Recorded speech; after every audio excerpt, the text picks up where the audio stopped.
Good evening, Reds. Welcome to the Tactical Devils. Tonight we have a cracking show for you. It's about Ruben Amorim.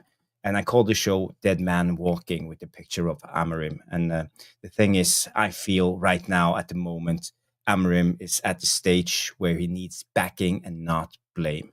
Man United sits 17th, 16th in the Premier League, and despite reaching the Europa League final versus Spurs, the cracks are showing. And tonight we're going to break down why the owners needs to invest. Transfers are essential, whether Amorim has enough time to turn things around, and how should we fix this. We will dissect it. Stu will be on, Mick will be on, I will be on, and we will talk about yesterday's game, the loss against West Ham, and I'll have some tactical things we will talk about playing out from the back. How is it working? Is it actually working, or is it better to just play the long ball and fight second balls? So we will be back after the intro. While you wait, smash the like, hit the subscribe if you're new, and I will see you in a sec.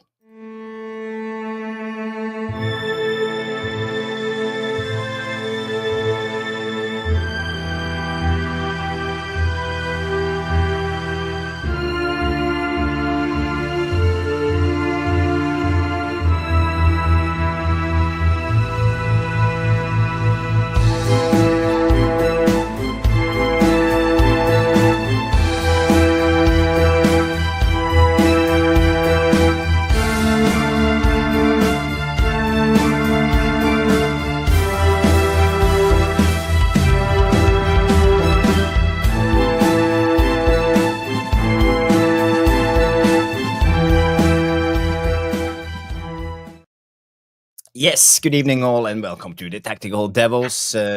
With me tonight, I have these two guys. So welcome, guys. We have one and only Stu Woolley and Mick the Rubinski Ruby coming in from MUFC Realist TV, and we are actually co-streaming. And I just want to ask you for a favor right away. If you're new or if you haven't seen this channel before, smash the subscribe, and you should just hit that bell and get a notification too.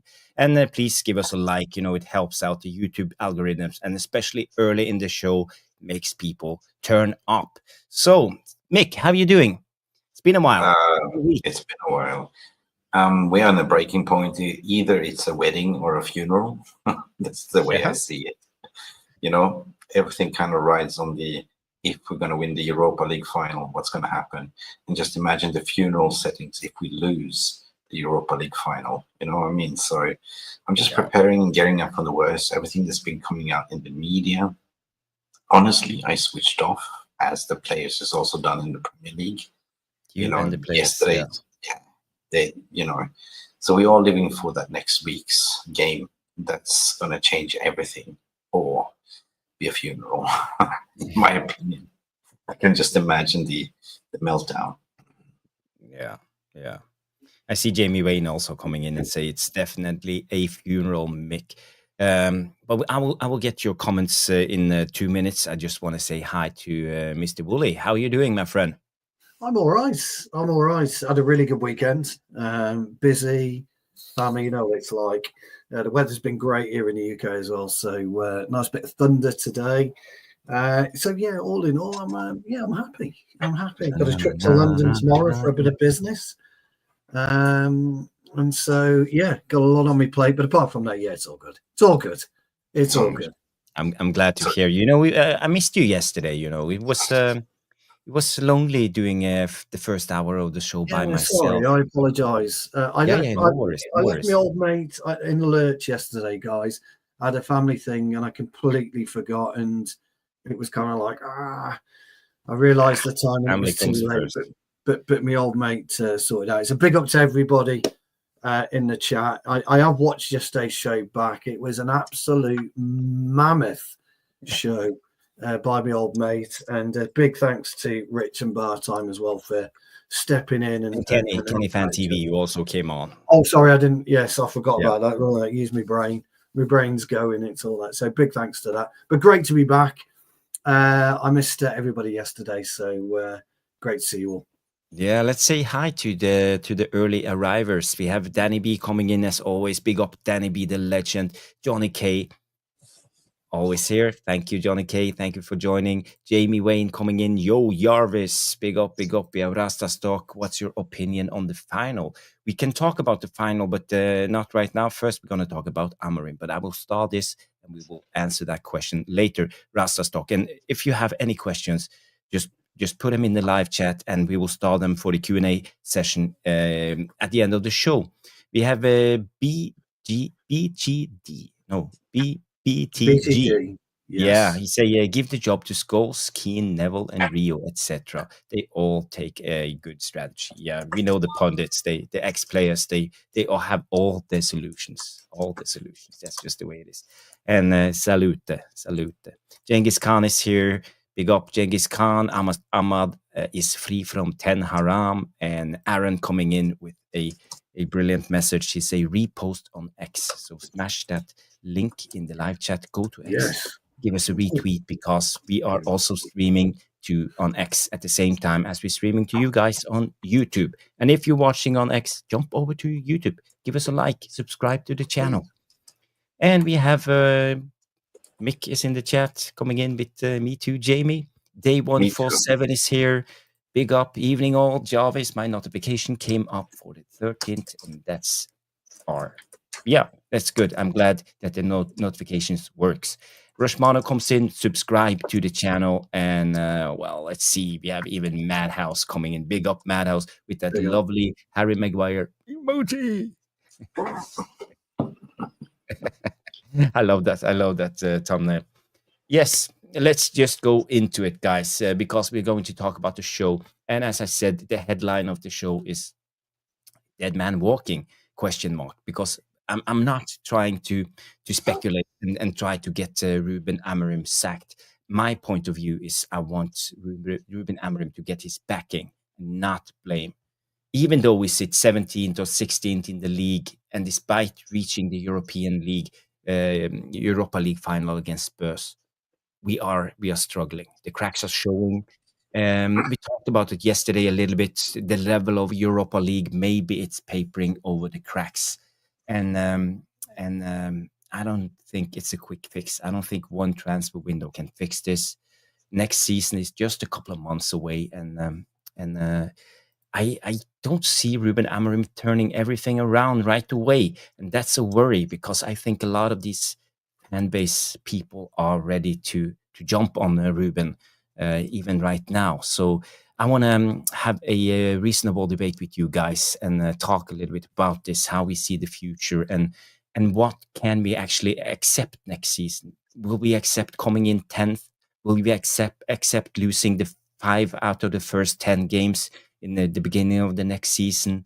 Will we accept not qualifying for Europe next season and still back Amorim? Where does the line sit? Where do we draw the line? And what do Amorim need to stay in his job? And we heard in the interview yesterday, Amorim, Mick, what did he say? He said, I'm embarrassed. 26 games, we won 6. And if we start this way next season, I won't be here. Pretty much what he said. That's pretty much him crying out to the board and saying, back me or I go. And I think this is something that he speaks what every fan wants to know, what everyone has been saying. You know what I mean? But the same pundits, the entitled tier ones, sitting there and criticize, oh, that was a little bit too harsh, they're so quick on making a meal out of it. But yeah, at the end of the day, he's right. He's definitely right. He needs an open heart surgery. And that was him calling out the players yesterday to say, we're not afraid of losing games in the Premier League anymore. That is the mentality. So that was a proper pop towards the CEO, the so-called sporting director / technical director, to say, look, I have my style of play. I have certain plays that I think will do the job, but you keep overriding and arguing. So I think there's too many chefs in the kitchen at the moment. There's been also conflict report between INEOS and the Glazers, And bear in mind, we are not celebrating the 20 years of Glazers ownership. That is an absolute disgrace. So 100%. I'm sick of it. I'm sick of it. It is like fan base. They know immediately, they know what's the root cause problem is, but they tend to go on the low IQ, attacking the style of play, the manager, and the merry-go-round. Like, I am absolutely wearing this bandana because I want to do this, Jarvis. Just, because we've been fumbling in the dark and just wake up, smell the coffee. It ain't the manager's fault, but he tends to be the fall guy, I'm tired of, repeating the same thing over and over again to say, look, he wasn't back in the January. We're not scoring goals. What did they do? They wanted to cut costs, right? Yeah, Dodgy Dave did a strategical review only to cut costs, right? When in the January window, got rid of Rashford, Anthony, Sancho, didn't replace anything. You know what I mean? And you expect this guy to score goals. He said it. He was very transparent from the very first beginning. This is going to be suffering. This is going to be the storm.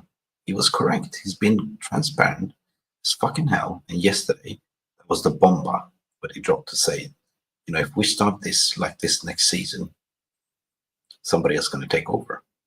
But I ask myself this question.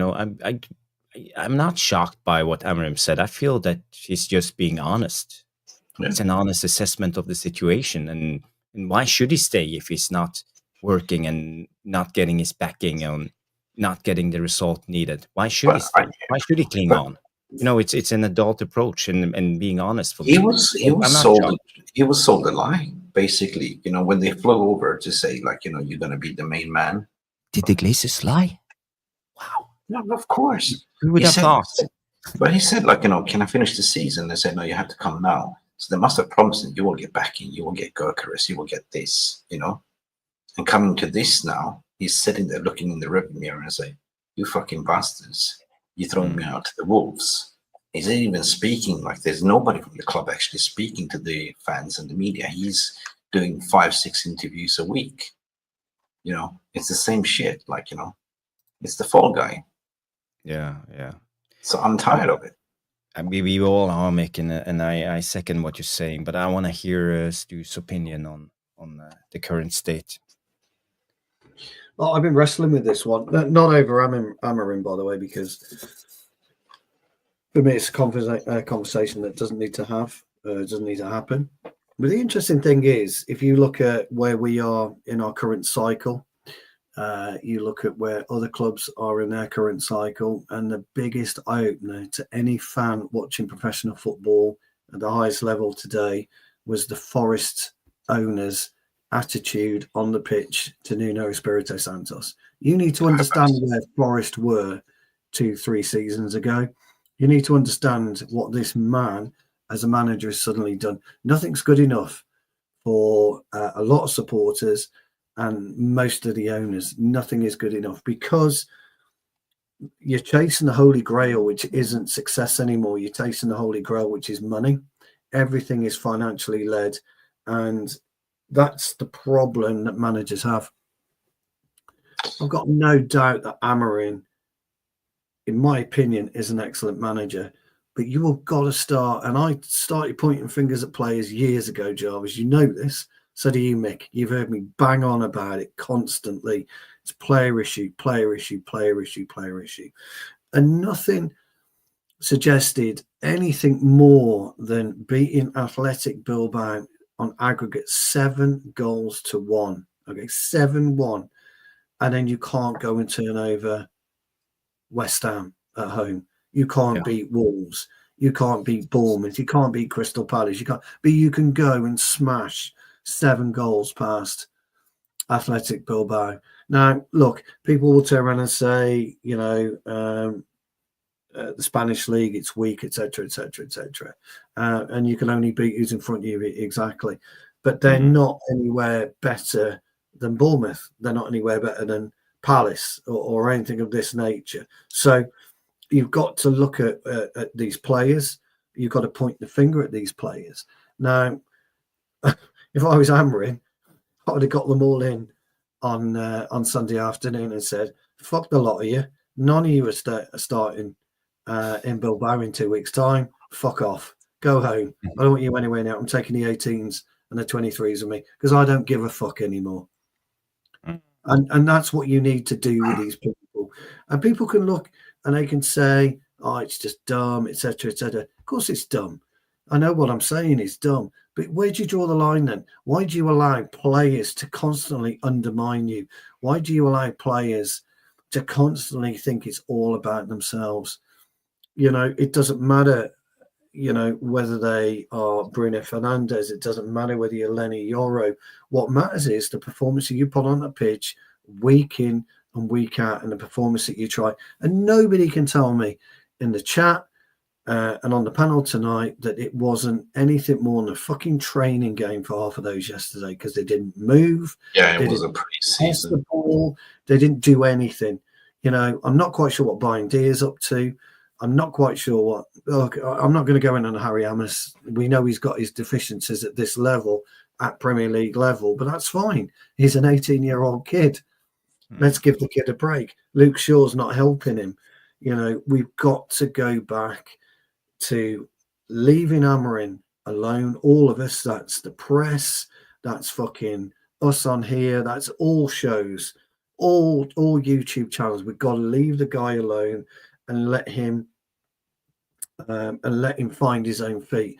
And I said this. Saeed popped something on Twitter, didn't he, earlier, that he felt that Amroim was using press conference as a therapy session.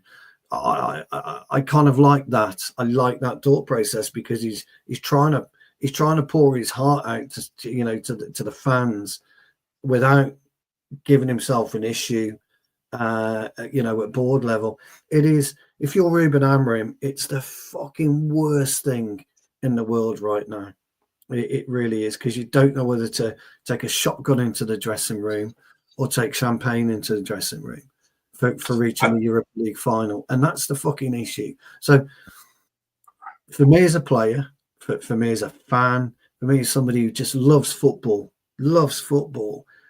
You know, I can't accept what they're doing. My son took his girlfriend for the first time yesterday, and she said she had a great time. But fucking hell, she can't have done it. And Dave's right, by the way. He's talking about the red card and the tie. Absolutely, Dave. You are right, mate. I was just making a point, about the 7-1. But these guys, they're just. I'm not even going to use the word inconsistent because I don't think they are inconsistent. I just think they're selfish pricks, these players. I really do. I think they're selfish. I go even further up than Amorim to say, well, if you finish 16th in the league as a CEO first year in and the senior operations technical director, where is the accountability for them? You know what I mean? It's equally their problem, And if you look at, does Ratcliffe know football? Fuck all, minimum. Because in any type of business, you try to shape a vision of your idea as a senior leader, as the owner of the business. This is the culture you want to set. And he's been saying, we are not going to go and buy the Mbappe. We're going to make the next Mbappe. And you can kind of see, but you can kind of then understand what Ineos is trying to do. The manager's young, unexperienced. They want to sign up-and-coming young players. And the fans are looking, what the fuck? We don't have the time right now. We want to challenge tomorrow. We want to win tomorrow. We want to win next year. We're certainly not going to challenge tomorrow. We know that. And look, your point is valid. But if you look at Real Madrid currently, you look at the new Brazilian manager, Carlo Ancelotti. We know his track record. We know his history. Yeah, but my point is true. Yeah, but half the time this season, right, Real Madrid haven't given a fuck. Some of their players just haven't given a fuck. And we're allowing these players to do it. My point is always, we're allowing these players to call the shots and do what they want to do. Trent Alexander-Arnold should have been signed by Real Madrid. If you believe everything you hear, he's going to Real Madrid. He's told everybody he's leaving. He's looking like an absolute idiot at the moment because Real Madrid were spending their time, quite rightly so, making sure Alonso is in place like a proper club should do, which we didn't do, by the way, in the summer, Mick, and you made that point. So did you, Jarvis, and so did all the devilish tacticos. If we were going to sack Eric Ten Hag, we should have had Amroim in place 4 games, just like Alonso is 4 games into, ready to go, so that when the season's over, he packs his bags, he gets his arse on a plane to Spain, and he's ready. He's ready. We don't do that. You've got to do the same with players. Jarvis said a few weeks ago, brilliant observation. We're going to fuck it up in the transfer window. Stu, there's no way we're getting a player in until August the 10th. And I said, Jarvis, no, you'll see them come in June 1st, blah, blah, blah. I'm not so fucking sure now. Well, they should be. They should be in on June the 1st. The Cunha deal should be done, should be wrapped up. It should have been announced. You can't announce it. You can't announce it until the window is open, but you can. You can't announce it, but people will get it out and say July the 1st. Cunha's going to be walking through the door. Liam Delap. It doesn't really matter. Gyökeres, the Arsenal Gyökeres thing, whether it's true or not, is out there now. Yeah, but it's out there, isn't it? So Arsenal are obviously looking to do some kind of business. I have a theory. Amateurs at best. We really are amateurs at best. But I'm come down to everything, and it's players' issues for me. Everything to do with players, because we're all footballers, and there's some brilliant footballers minds in the chat, and I think 99% of them probably kick a ball around as well. So they know that everything they do is down to them. It's their own issue if they make a bad pass. It's your own issue if you're out of position. It's your own issue if you can't head the fucking ball. It's your own issue if you can't use your left peg. We all know that. So why are we giving the players this fucking get out of jail card? Because I just can't do it anymore. But he's not doing it. He called them out in this post-match interview. But he's also, if you read between the line, he's got a certain player in mind that he wants. He knows exactly what he wants for his style of play. But I think that there is a great divide. Too many chefs in the kitchen. You're sitting, you have Omar Barada, you have Will Cox, and that's about it, And they try to enforce themselves. This is my signing, Liam Delap. Like, I know Liam Delap. Like, I followed him at Southampton, all that story. But I have a theory. And the theory is that we will definitely get Cunha. We are looking at 2 strikers because we cannot, they're not that stupid that we'll see another 22-year-old leading the line. If we win Champions League, Europa League, and get into the finals, that changes a lot in terms of money. You know what I mean? So I think that at the end of the day, Gyökeres has been there's been one player that he wanted to bring was Gyökeres, right? I know that Arsenal is chasing, but they can't do the deal. He doesn't want to give the green light as of yet. And that's the thing. Everything rides on the final next week, if we win or not. You know what I mean? That's what I think. That is what I say. It's going to be a wedding or a funeral. You know what I mean? But if we lose, then definitely it will be just Liam Delap. That's what I think. But he's also come out to say that he's also waiting because he wants to see if we can make Champions League. That's the thing. But his comment, the post-match interview, was clear and obvious to say to the leaders above him, who's doing the recruitment, this is not good enough. You need to back me or I will fucking walk away. And I say, yeah. Yeah, I listened to his interview as well, and that's the impression I got. What's bothering me, or what will bother me, is that the players that we get in got to have that fucking desire of Mazzari. They've got to have that Bruno desire. They've got to have that fucking will to win that is so deep. Young Philip, Jarvis's young lad today, they had a game of football tonight. They won by quite a margin. Philip didn't score. And I said to Jarvis, what's he like? Stewie was fuming. I said, too fucking right. That's how we should be. They won 13. He was acting as he had lost the game. They won the game 13-3, and he was so disappointed. It's almost like so.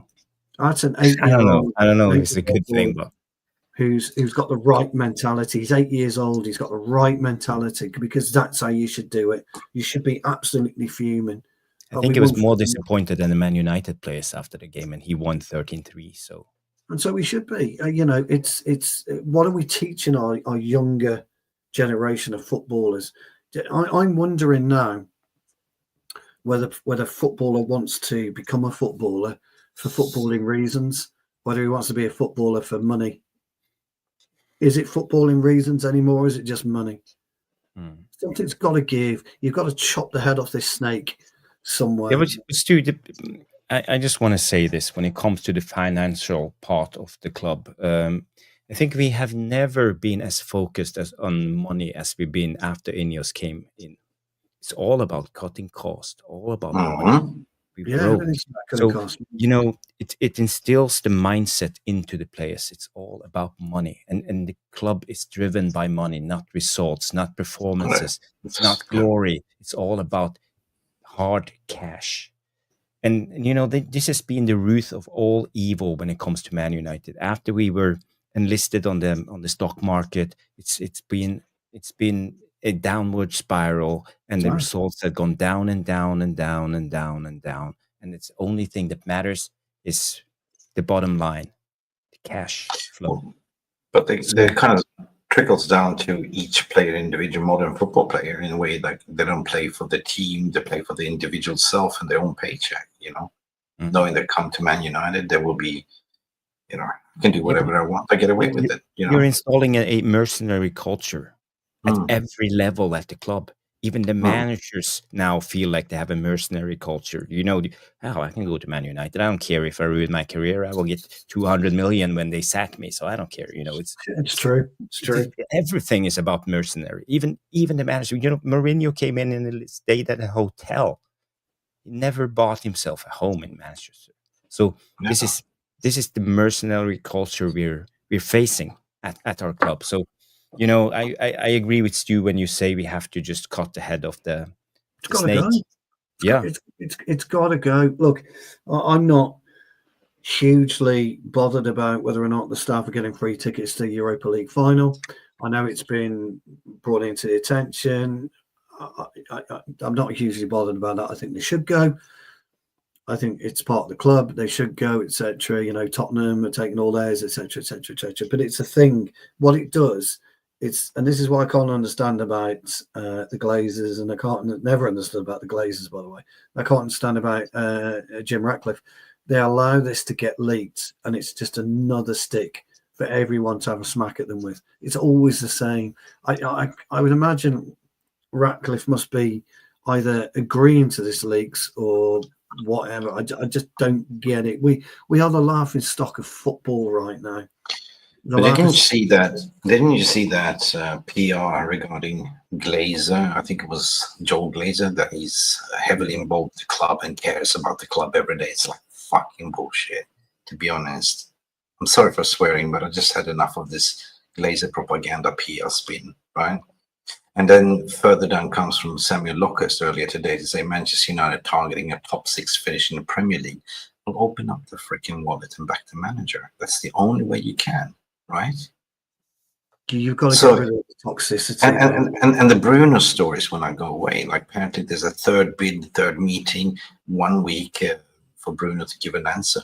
I think that if we don't make Champions League, I think Bruno will go. I think he will take the money because he was looking at this project like, nah, we're not in Europa League, we're not in Champions League, and the club will look at it, 150 million. We didn't make Champions League. We're going to take that money. We sell Bruno, and we can invest. That is a possibility. It wouldn't surprise me, but we've allowed this toxicity to grow. Lindelof's been at the club for 10 years now. I mean, for fuck's sake, he should have been gone 5 years ago. Yeah. These players that are still hanging around, they should just gone. Just go. Other clubs, Trent Alexander-Arnold doesn't want to sign a contract. Fuck you then. Don't care.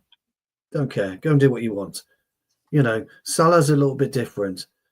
Van Dijk was a little bit different. They tied him down.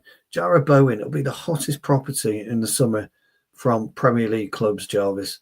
You've been talking about him for 2 years. What did he do again yesterday? Fucking scores. What does he do every other game? He fucking scores or he creates. He scores or he creates in a bad team. You know, he does it. People are talking about Liam Delap scoring and creating in a bad team. I get it. I do. I understand it. I do. But he can't. Amorim can't just say, "I need these players to fit, you know, to play in my system." Fuck the system. Fuck the system. But here's the thing. Here's the thing. What not a lot of people are talking about that. He wanted to sign Liam Delap last season, but who was the main striker? So he wanted to sign Liam Delap as a secondary striker. So that is my theory to say, if we win Champions League, he still wants Liam Delap as a secondary striker because the Danish dynamite is out of fuse, out of powder. You know what I mean? But we can't just have Liam Delap. You know, you've leading got the line. No, you've got to have it doesn't make sense.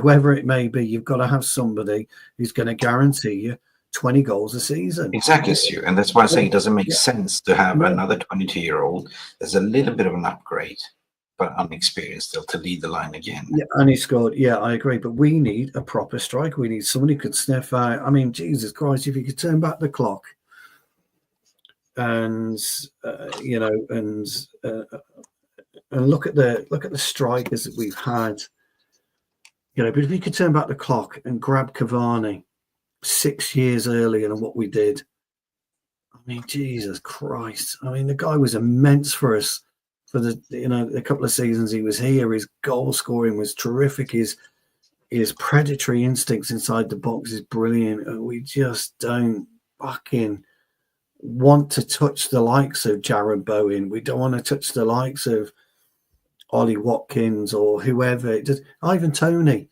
We weren't even in for fucking Ivan Toney, for fuck's sake. It doesn't matter whether people like him or not, or whether we think we shouldn't be shopping at West Ham. Where else are you going to shop? Where else are you going to shop? We're not shopping for Yamin Yamal. We're not shopping for Kylian Mbappe. Not that I'm interested in Mbappe. Yeah, but anyway. if you haven't paid attention where we're shopping, if you haven't paid attention where we're shopping under Wilcox, he's all Premier League proven players. Cunha, willing to Ambueno, willing to all these Premier players. Wow, brilliant! But Mad Ice is right. Sorry, Semedo, but no foreign players. Right. Oh, where the fuck is that comment? Right. Mad, so I know your comment. You're right. They'll say they're not United quality. My answer would be, what the fuck is United quality anymore? Please tell me. I'd love to know, you know, what is United quality anymore, because we've got to find that level again. You get Jared Bowen in, and the Jarvis has been going on about Jared Bowen for 2-3 years now, constantly. Bowen. You get him in, you're guaranteed assists and goals. Guaranteed assists and goals. He's not a big name. Maybe should be no, he's not. Boanilho or something from Brazil, then everybody would have loved him. We're not going to get Dembele out of PSG, are we? We ain't getting Vitinha out of PSG. It's not happening. It just isn't happening. Nico Williams wouldn't even come to us from Madrid, and Iñaki Williams is about 90. Wouldn't even come to us. You know, I know Manchester United is a draw. We are a draw. But you've got to fucking start somewhere. And you need to get anywhere in this league. To get anywhere in this league, we've got to get... sorry, I'm just getting rid of that. We've got to get... We'll answer the questions later. We've got to get Premier League quality. Who's to say, even if Gyökeres decided this, you know, to come to United, he's going to be the one? Who's to say? We don't know. We need Premier League quality. Yeah, but on the other hand, Stu, right? If you're Liam Delap, 22 years old, still developing, you're looking at Man United. Am I going to lead the line? Who's going to develop me? You know, there's no development in a club. Well, he's not going to. So why are we going for these development players when we don't develop the players? We don't. Well, I don't think we've got time to develop the players. That's my other point. I don't believe we've got time to develop players, which is why getting somebody in like Cunha, getting somebody like Gyökeres in, who'll probably end up at Liverpool or City. We know that. Morgan Gibbs-White's going to leave Forest probably for City.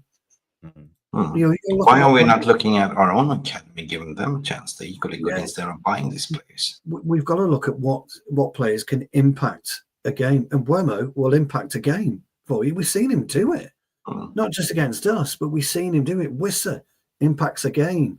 He gets into the right places at the right time. Yeah, his goal scoring might not be through the roof, but he does. But we can't go for any of those players because they're not what Manchester United should be buying. But I don't know where we are at the moment. At the moment. Yeah, but what's the point of having a head coach if he doesn't have time to coach? He's there doing interviews, like 5-6 interviews per day. Well, he's got to stop that. I mean, he's got to turn. He's been told. He's been told.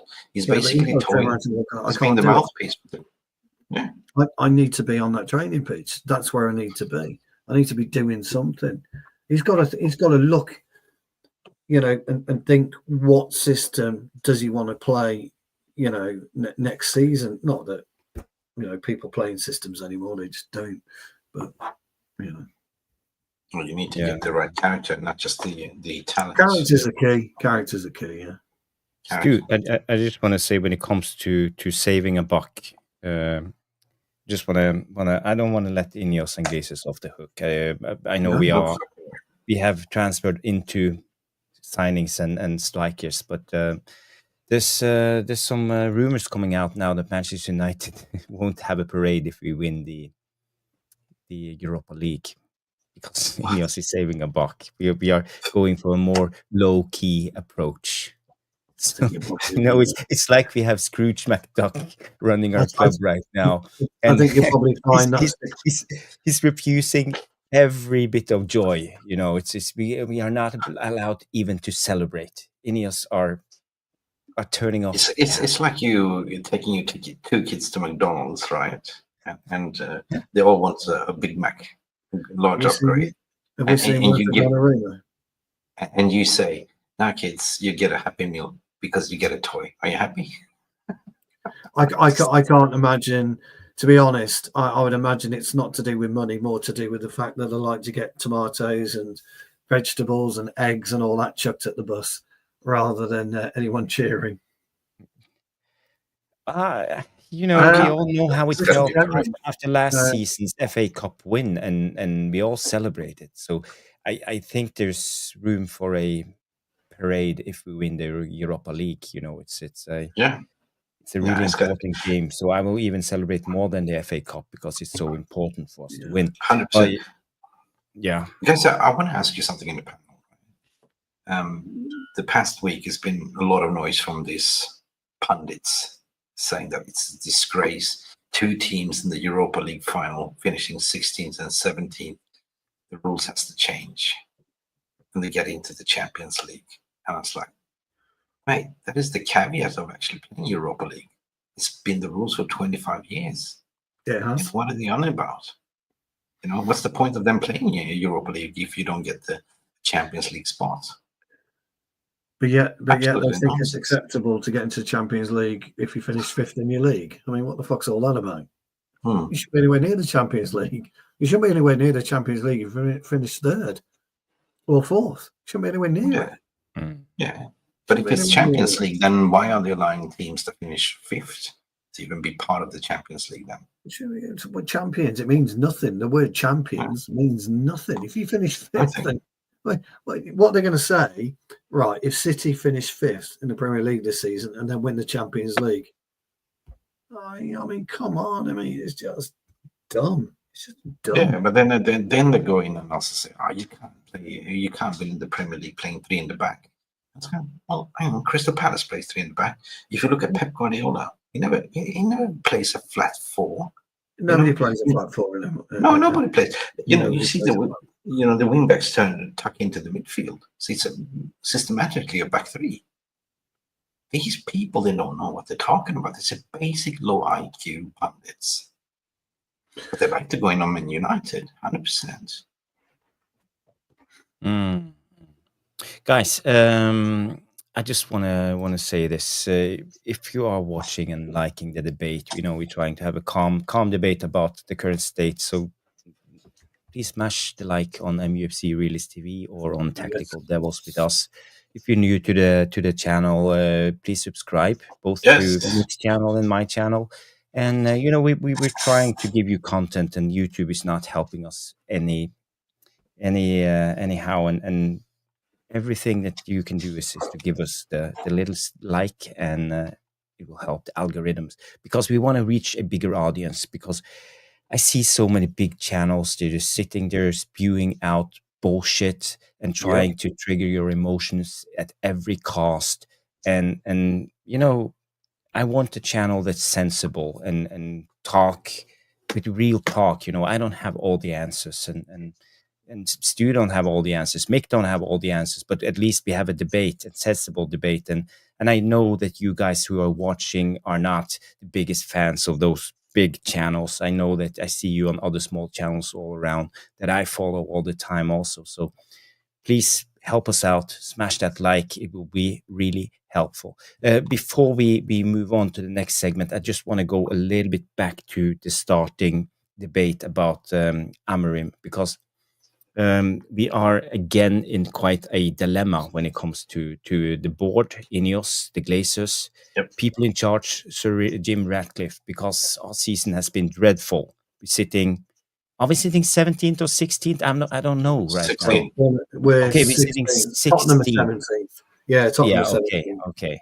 So, but the thing is, we are even if we win the Europa League final, we are in the same dilemma as we were last season when Ten Hag won the FA Cup.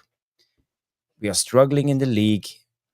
Nothing is working, but we are papering over the cracks by winning a trophy.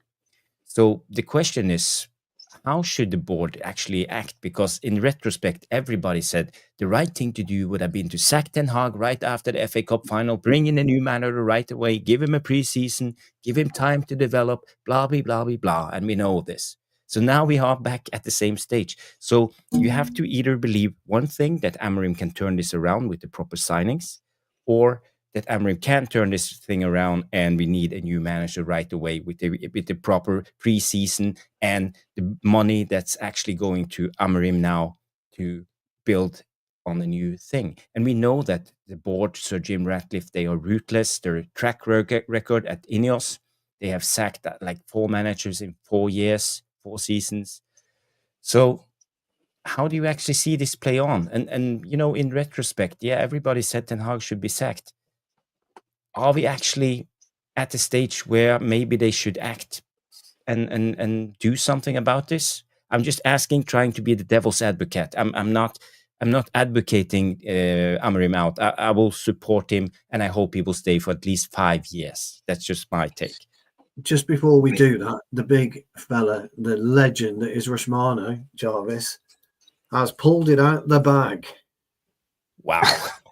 Again. I mean, he's gone on a membership gifting spree here. 25 in total. I think. Yeah, 25 in total. That is just out of this world. Do we need to bring out the toot-toot? I think, well, you can bring it out. Whether it'll toot or not, I don't know. I will play a serenade for you guys. You can give it a go. It's worse than ever. It's worse. Big up, Rushmano. Thank you. Let's see what we've got. Let's have a look. See if I can. I have to pull up mine as well. Hang on a second. So we can find them. So there's been Berber has been gifted. Touchline Facts has been gifted. Ridwan has been gifted. Thomas Svencias.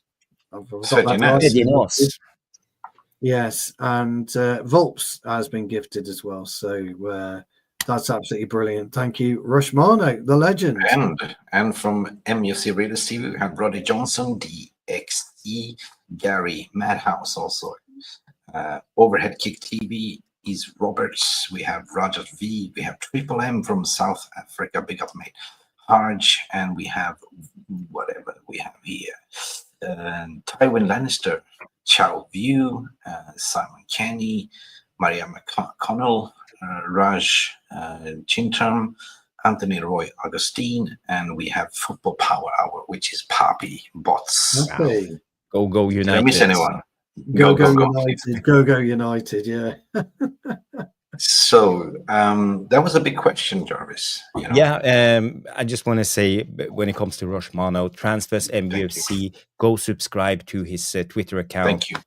the best channel out there when it comes to transfers. Always reliable stuff. Transfers MUFC. So if you're on Twitter, go and subscribe to his Legend Rush. Legend. YouTube channel. So thank you, Rashmano. You are a legend. I'm so grateful that I have you on my team. You know, you are the best mod out there helping out. So big up, big up. Who want to go first on my big question? Or do you want me to give you a recap?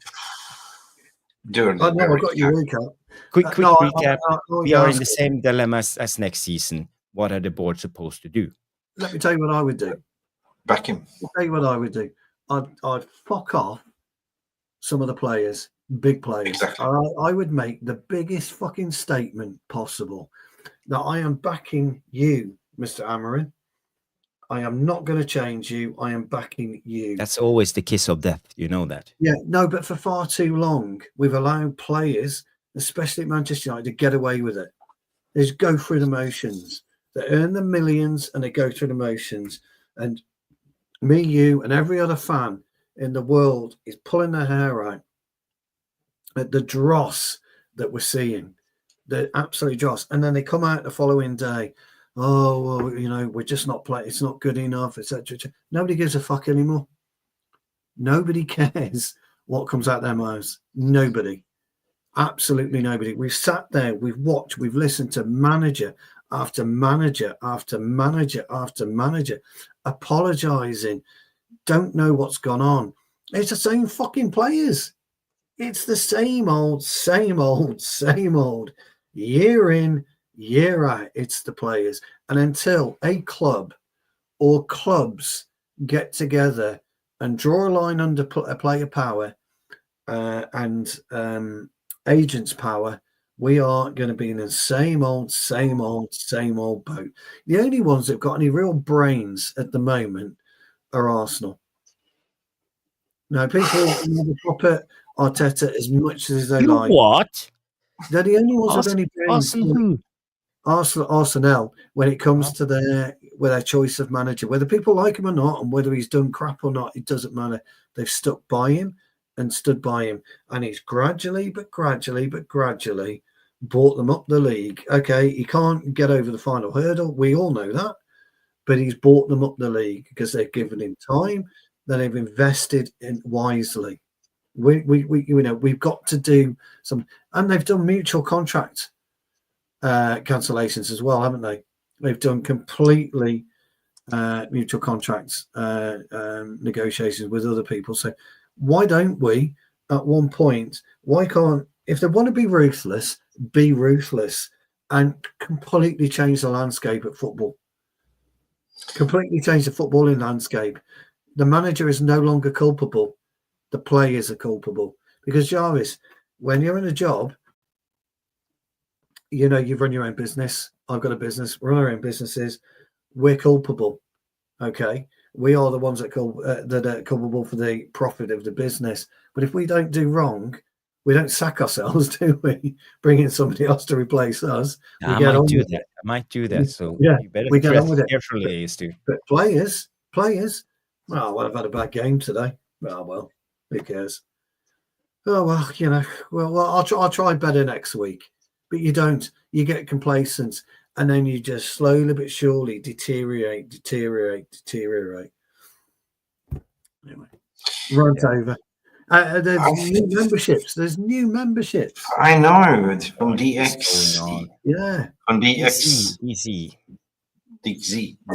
I will read that in a bit, but I'm just going to, short and sweet, just do a cockroach bomb, like anti-Cymex, like, because everyone that has a house and apartment, you know what I mean? If you get a cockroach in, that will spread. You got to do a culture bomb, right? This is far too long. The play power needs to die to the very core, because the other cockroach will infest the other one, so they will learn from each other. And that's what it is right now. This new board needs to look themselves and be accountable for the season as well, because it's not only Amorim's fault. You have a new CEO, new technical director. They're all equally accountable for finishing 16th in the league, right? So they got to look at themselves and walk the walk of shame, including Sir Jim Ratcliffe. You know, I bet they looked at themselves in the mirror and said, this was not what we expected. But what did you expect when you sacked Ten Hag? 9 games in the season, change the style of play. Now what you have to do now, first and foremost, get rid of players that are not following the rules. Get rid of the cockroaches, and then you go and recruit fresh mentality players with talent. You know? We know what's missing, but that's what I will do.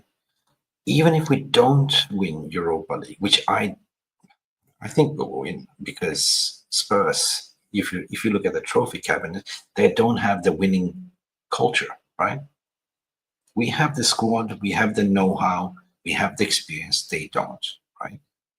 They've been equally shit as us in the Europa League, but the squad is more thinner than us. So I think that we have the upper advantage. Plus, we played there before 2 weeks ago in Bilbao.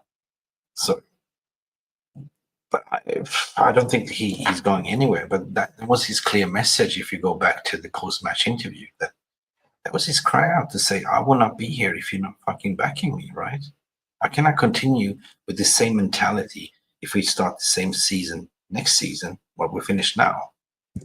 There's so much to be fixed, but he cannot do it himself. So he's relying on the people above to do their freaking job. You know, the interesting thing, by the way, about the Europa League final is it's going to be a Premier League game. Yes. And we don't win Premier League matches. Oh, wait. We just don't. But we're better playing away. Anyway. Well, we are better playing away, yeah. Luckily, we're playing in a different country, but we don't win Premier League matches. I think somebody said that, is it Rosmano might have said we haven't beaten Spurs since 2022. 2022, wow, that's unbelievable. We got to win we've been beaten 3 times. No, Amorim, sorry, he's come in and said that. Yeah, it's just crazy. Yeah, but massive shout out from read out the new members. EC, thank you for gifting membership. So much. Because we have the legendary Fred the Red, MUFC News. Big up, mate. Jerry Rigo, Jason Palmer, N. Van Dam, Mitz L. We have Amish Hurdoyal. If I slaughter your name, I apologize. We have Gaming Sims, brother. How are you? The number 69, the United We Stand 1111. And Despicable was also gifted. Big up, guys. Big up. And I have a confession to make. I made a video this morning, and you touched something like, about the toxicity. And I feel like I don't want to do content at the moment just to whinge, just to repeat the same shit, And it's hard. Like, I'm a fan like you, But everything that's going on, it's also affecting me up here. Like, if there's nothing to talk about, then why repeat the same thing? Therefore, it's more sensible to come here and sit and have a proper debate, think with logic and reasoning instead of just going on that emotional bandwagon. Because at the end of the day, I'm a realist. You looked at the game yesterday. I was actually on a birthday party. I was kind of watching it on my phone, going like, oh, these players have checked out, but so have I. I have checked out, because if they don't love you, I don't love you back. But I love you as my community, and thank you so much. And keep smashing the like button for Jarvis. Keep smashing the like button for MSC TV. Thank you for your understanding. Fantastic, Mick. Yes, people smash the like, subscribe if you're new, and hit that bell, and maybe you will get a notification next time I go live, because I'm terrible when it comes to planning. Sometimes I just throw out a stream in 5 minutes time and you don't get any warnings. So it's really important, if you want to see more content from Tactical Devils, you have to smash that bell and put the notification on. We have a Soul Search coming on in, and say big up Mick and Jarvis. I haven't been really good reading out your comments, but there's so many great comments coming in here. And I just want to say I appreciate every comment that you make, and I read every one of them, but I have to multitask, so it's not always easy. 45 likes from the Routinator, and Roddy Johnson comes in and say, hit the button, guys, support the channel. Thank you, Roddy. Yes, but I just want to say my take when it comes to my own question, because when it comes to how I see the situation turning itself out in the future, I try to be a Nostradamus to predict what will happen. And I also asked the question in the chat, will Ruben Amorim survive next season as a Man United manager? And currently, after 35 votes, it's 69%. 69 dude were saying yes, he will turn it around, and 31% is saying no, he will be sacked mid-season. When it comes to me, I feel that Amroim will be backed, or they will try to back him.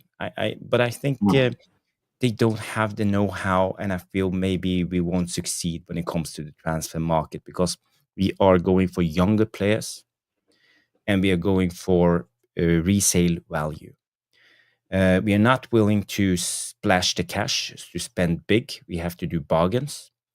And when you think of it, if you bring in, let's say, even 8 players, that's young, that's bargains, that's not proven, how will they come in and turn around a sinking ship? As Man United are, we are like Titanic in the last hour. It's just like we are like this now. It's right before we just go down.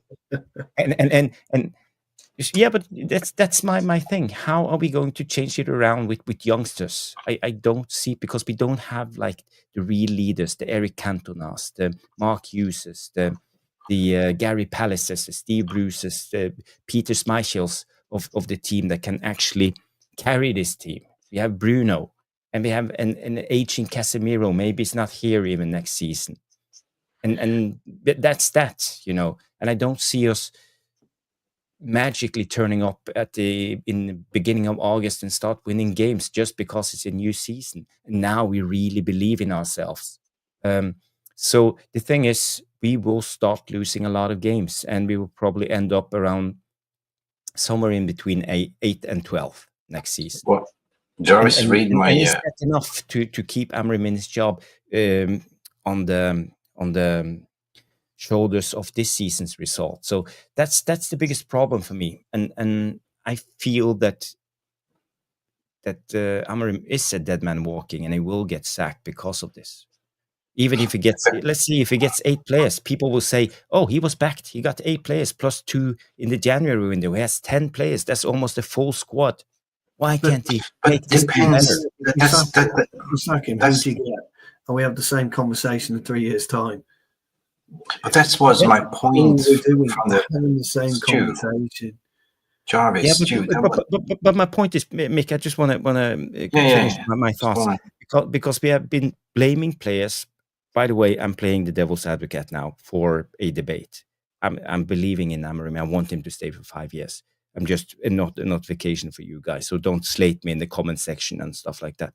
But we have been blaming the players for a long time. If we only could get rid of Chris Smalling, Phil Jones, if we only could get rid of Fred and McTominay, if we only could get rid of Lingard, Pogba, if we only could get rid of Sancho, Rashford, Anthony, get rid of the dross, everything will turn itself around and be good again.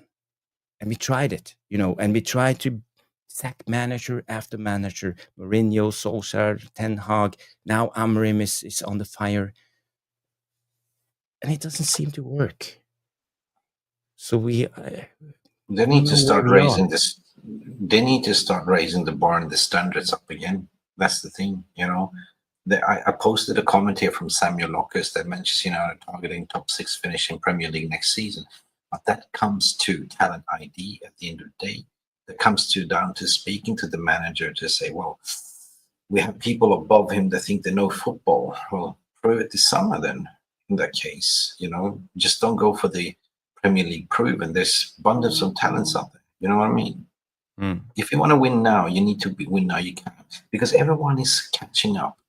You know, trust me, Newcastle will be buying heavy in the summer. You know, Nottingham Forest. We're just drifting. Mick, Newcastle will buy local. They'll buy Premier League. We should be raiding Fulham for Sander Berg. We know that. We all know what we should be doing. Yeah. We all know we should be raiding Fulham for that. The point is, I think there is a great divide in the leadership at the moment in where they want to go with the transfer window. You have the leader himself, Ratcliffe, saying that we are just going to buy the new up-and-coming players. We're going to farm the talent and sell them for profit FFP. That's the business model idea. We know that already. but we are a footballing club and we need to win now. This is a wake-up call for them, because I mentioned they failed.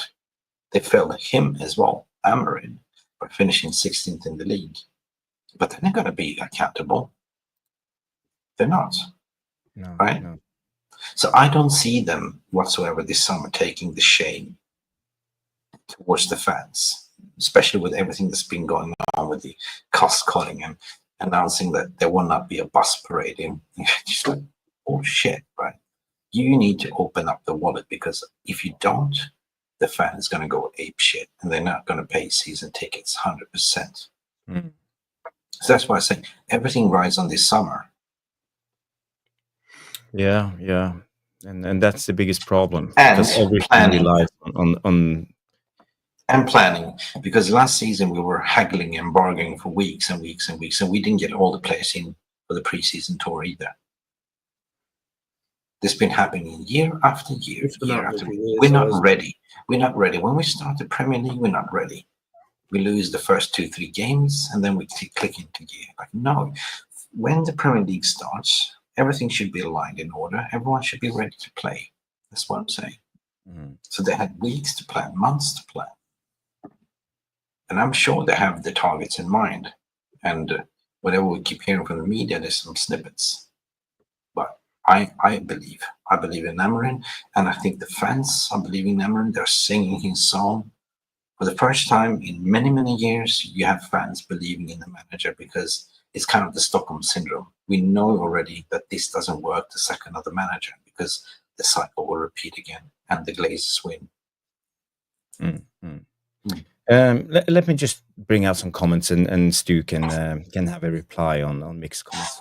So Rodney comes in and says, Jarvis, then players are not about these days, bro. And I think we all feel that. Wendy comes in and say, but if the manager's tactics are wrong or flawed for the Premier League, they are not going to win games. That's not the players, that's the wrong tactics.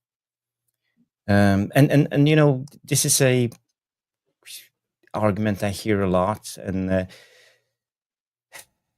when it comes to his tactics, I feel that when you look at other managers that play similar 3-4-2-1, 3-5-2, 3-4-3 formations, back three wing backs. We have Xabi Alonso unbeaten last season in with Leverkusen. We have Gasperini, Atalanta. We have who else do we have? We have other managers that's actually succeeding. So I don't know if it's the tactics. That's the problem. It's not the tactics. Amorim was massively successful in Portugal, Braga, Sporting Lisbon. These managers are successful till they come to the club. Then they're not successful because they can't get their information through to a bunch of lazy players who think they know it all when they clearly don't. It's no, you know, I can't. I always say this: football isn't rocket science, because it isn't. It just isn't rocket science, and nobody can tell me that a winner like Louis van Gaal, a winner like Jose Mourinho, Solskjaer, Eric ten Hag, winner, Amorim, winner. These are all winning managers that have come to the club. Solskjaer, not, but everyone else. Well, Solskjaer, I like. Winner in mould. Okay, people might not like it, but he was a winner. These are all managers that have won. So are we saying that, yeah, okay, Ancelotti, don't go to Brazil, come to United? Are we talking about Inzaghi? Are we talking about Inzaghi? What if Inzaghi comes and doesn't produce? Yeah, but he plays with the back three, so... Yeah, he comes and doesn't produce. Mm. Well, we're having the same argument again and again and again and again and again. We've done it before. Everybody wanted Ten Hag. Everyone wanted Mourinho. Everyone wanted Van Gaal. Everyone wanted Amorim. We were delighted when Solskjaer came in. We weren't over-elated when Moyes did. Do you know what the funny thing about all of this? What if we give him Moyes 3 years?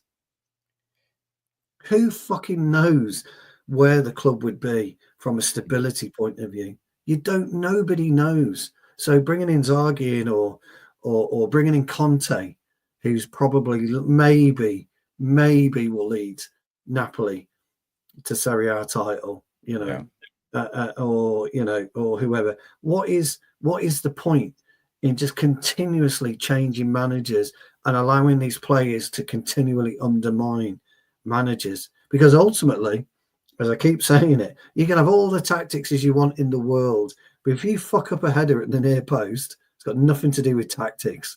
If you fuck up a 10-yard pass, nothing to do with tactics. If a ball is laid to you and you miss an open goal, how is that to do with tactics? It's got nothing to do with tactics. It's about the individual player. It just is. Yes, spot on. Everything in life is about you as an individual. You are taught and you are trained and you are spoken to. But ultimately, if you fuck up, it's on you. It's not on Amorim. It's not on Jarvis. It's not on Mick.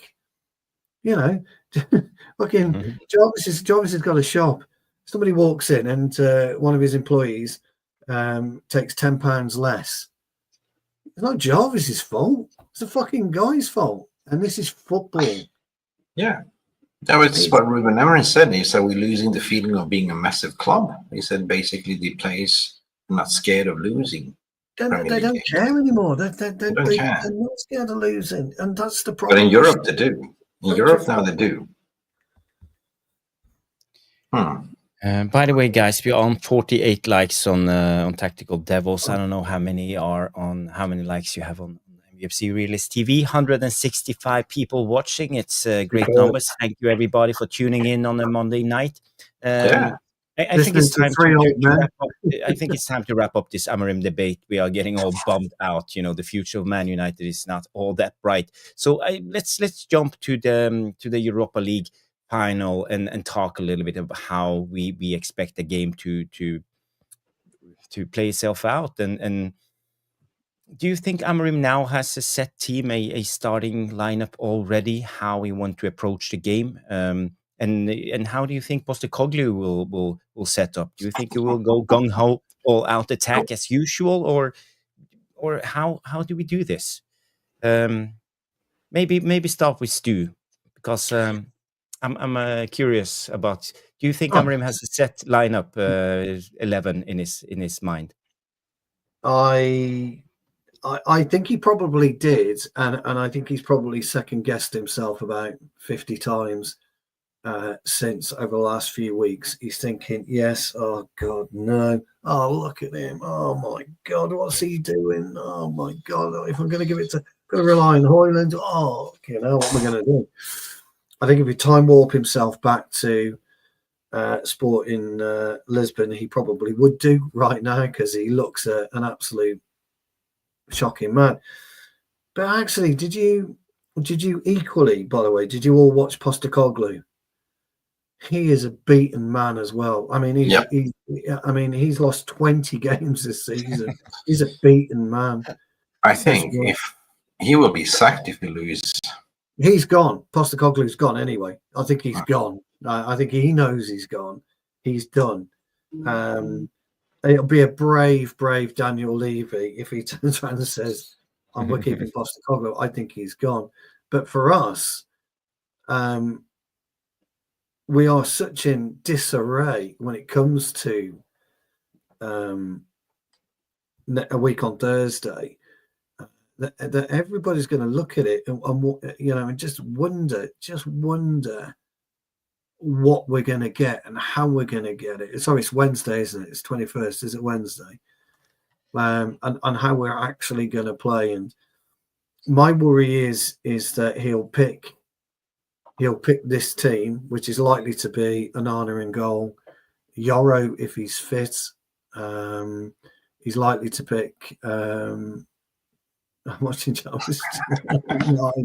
Very nice. Very nice. Big up, Stu. Whoops. Big up. Yeah, that's quality. That is.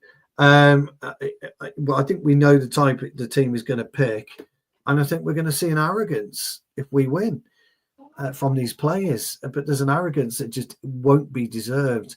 It'll be an almost we'll all be happy, but we'll almost be absolutely fuming at the same time that they can go all the way in the Europa League unbeaten by the way. Let's clear that up, unbeaten. And yet we can't pick our nose in the fucking Premier League. I mean, what the fuck? It's so annoying. It's frustrating to me as a footballer.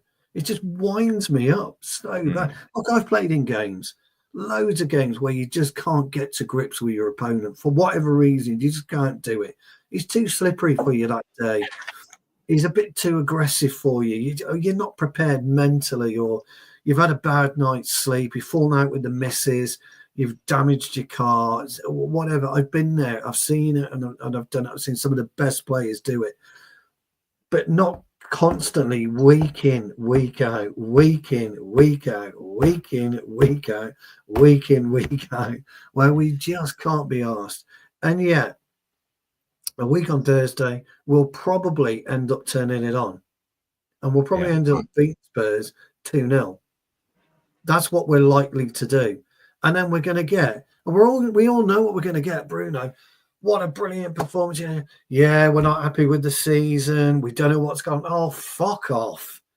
You do know what's gone wrong. You couldn't be bothered. And that's what we're going to have to deal with, guys. Just remember that.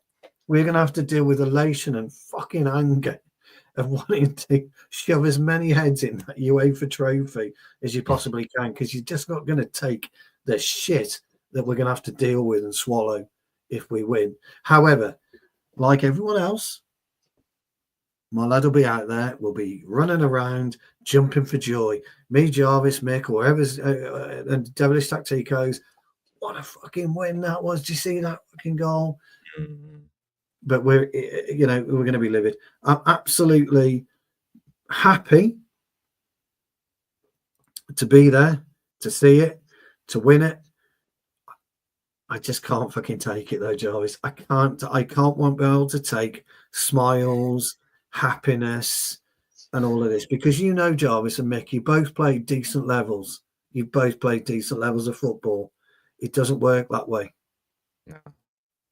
100%. Yeah. It doesn't work that way. And that's my biggest issue. Look, guys, in the Devilish Tacticos, I'm terribly sorry. I've been moaning and whinging like crazy tonight. But I think there's a lot of frustration coming out on me now. Well, that I just can't. I think Harry Maldini, Stu. Hey, Harry Maldini. Mick, before you get to answer the questions, I just want to add a couple of things. When it comes to going into this final, preparing for the final, we saw Ten Hag last season. I would say the last 6 games, I would say he focused 100% on the FA Cup final. He focused on the starting 11 and the tactics. And we played really solid mid-block football. And we were 100% prepared when we stepped on that pitch in the FA Cup final against Manchester City. I'm not seeing Amorim doing this. I see him chopping, changing, trying to save players up and down. The tactics are not working. It makes me a little bit worried about the final. Is he prepared? Do we know what he's doing? Well, just put it like this. It's the first final for both managers. But, you look at their team, key players, Kulusevski, fitness of Son. You don't have Bergwijn. Yeah, Kulusevski's out, isn't he? You don't have Madison. Yeah, you don't, yeah. And plus, you have a broken squad with a broken mentality of a manager. With Daniel Levy, breathing down his neck, we need this trophy because we have 0 trophies in the cabinet. I think that this will be... we have a better squad, and I think we will have to go with experience. We need to go with Ugarte. We need to go with Casemiro, definitely in the midfield. Bruno Fernandes. Harry Maguire needs to start. Experience. If Lenny Euro is fit, we go with Lenny Euro and Maz in the back. We go with the wing backs. We hit them with wing backs in terms of Amad Diallo and Garnacho. Odogo, and Money Mount. I would start Money Mount in this game as well because of the energy. The question is, the number 9, do we have anyone other than the Danish dynamite out of... The Danish calamity.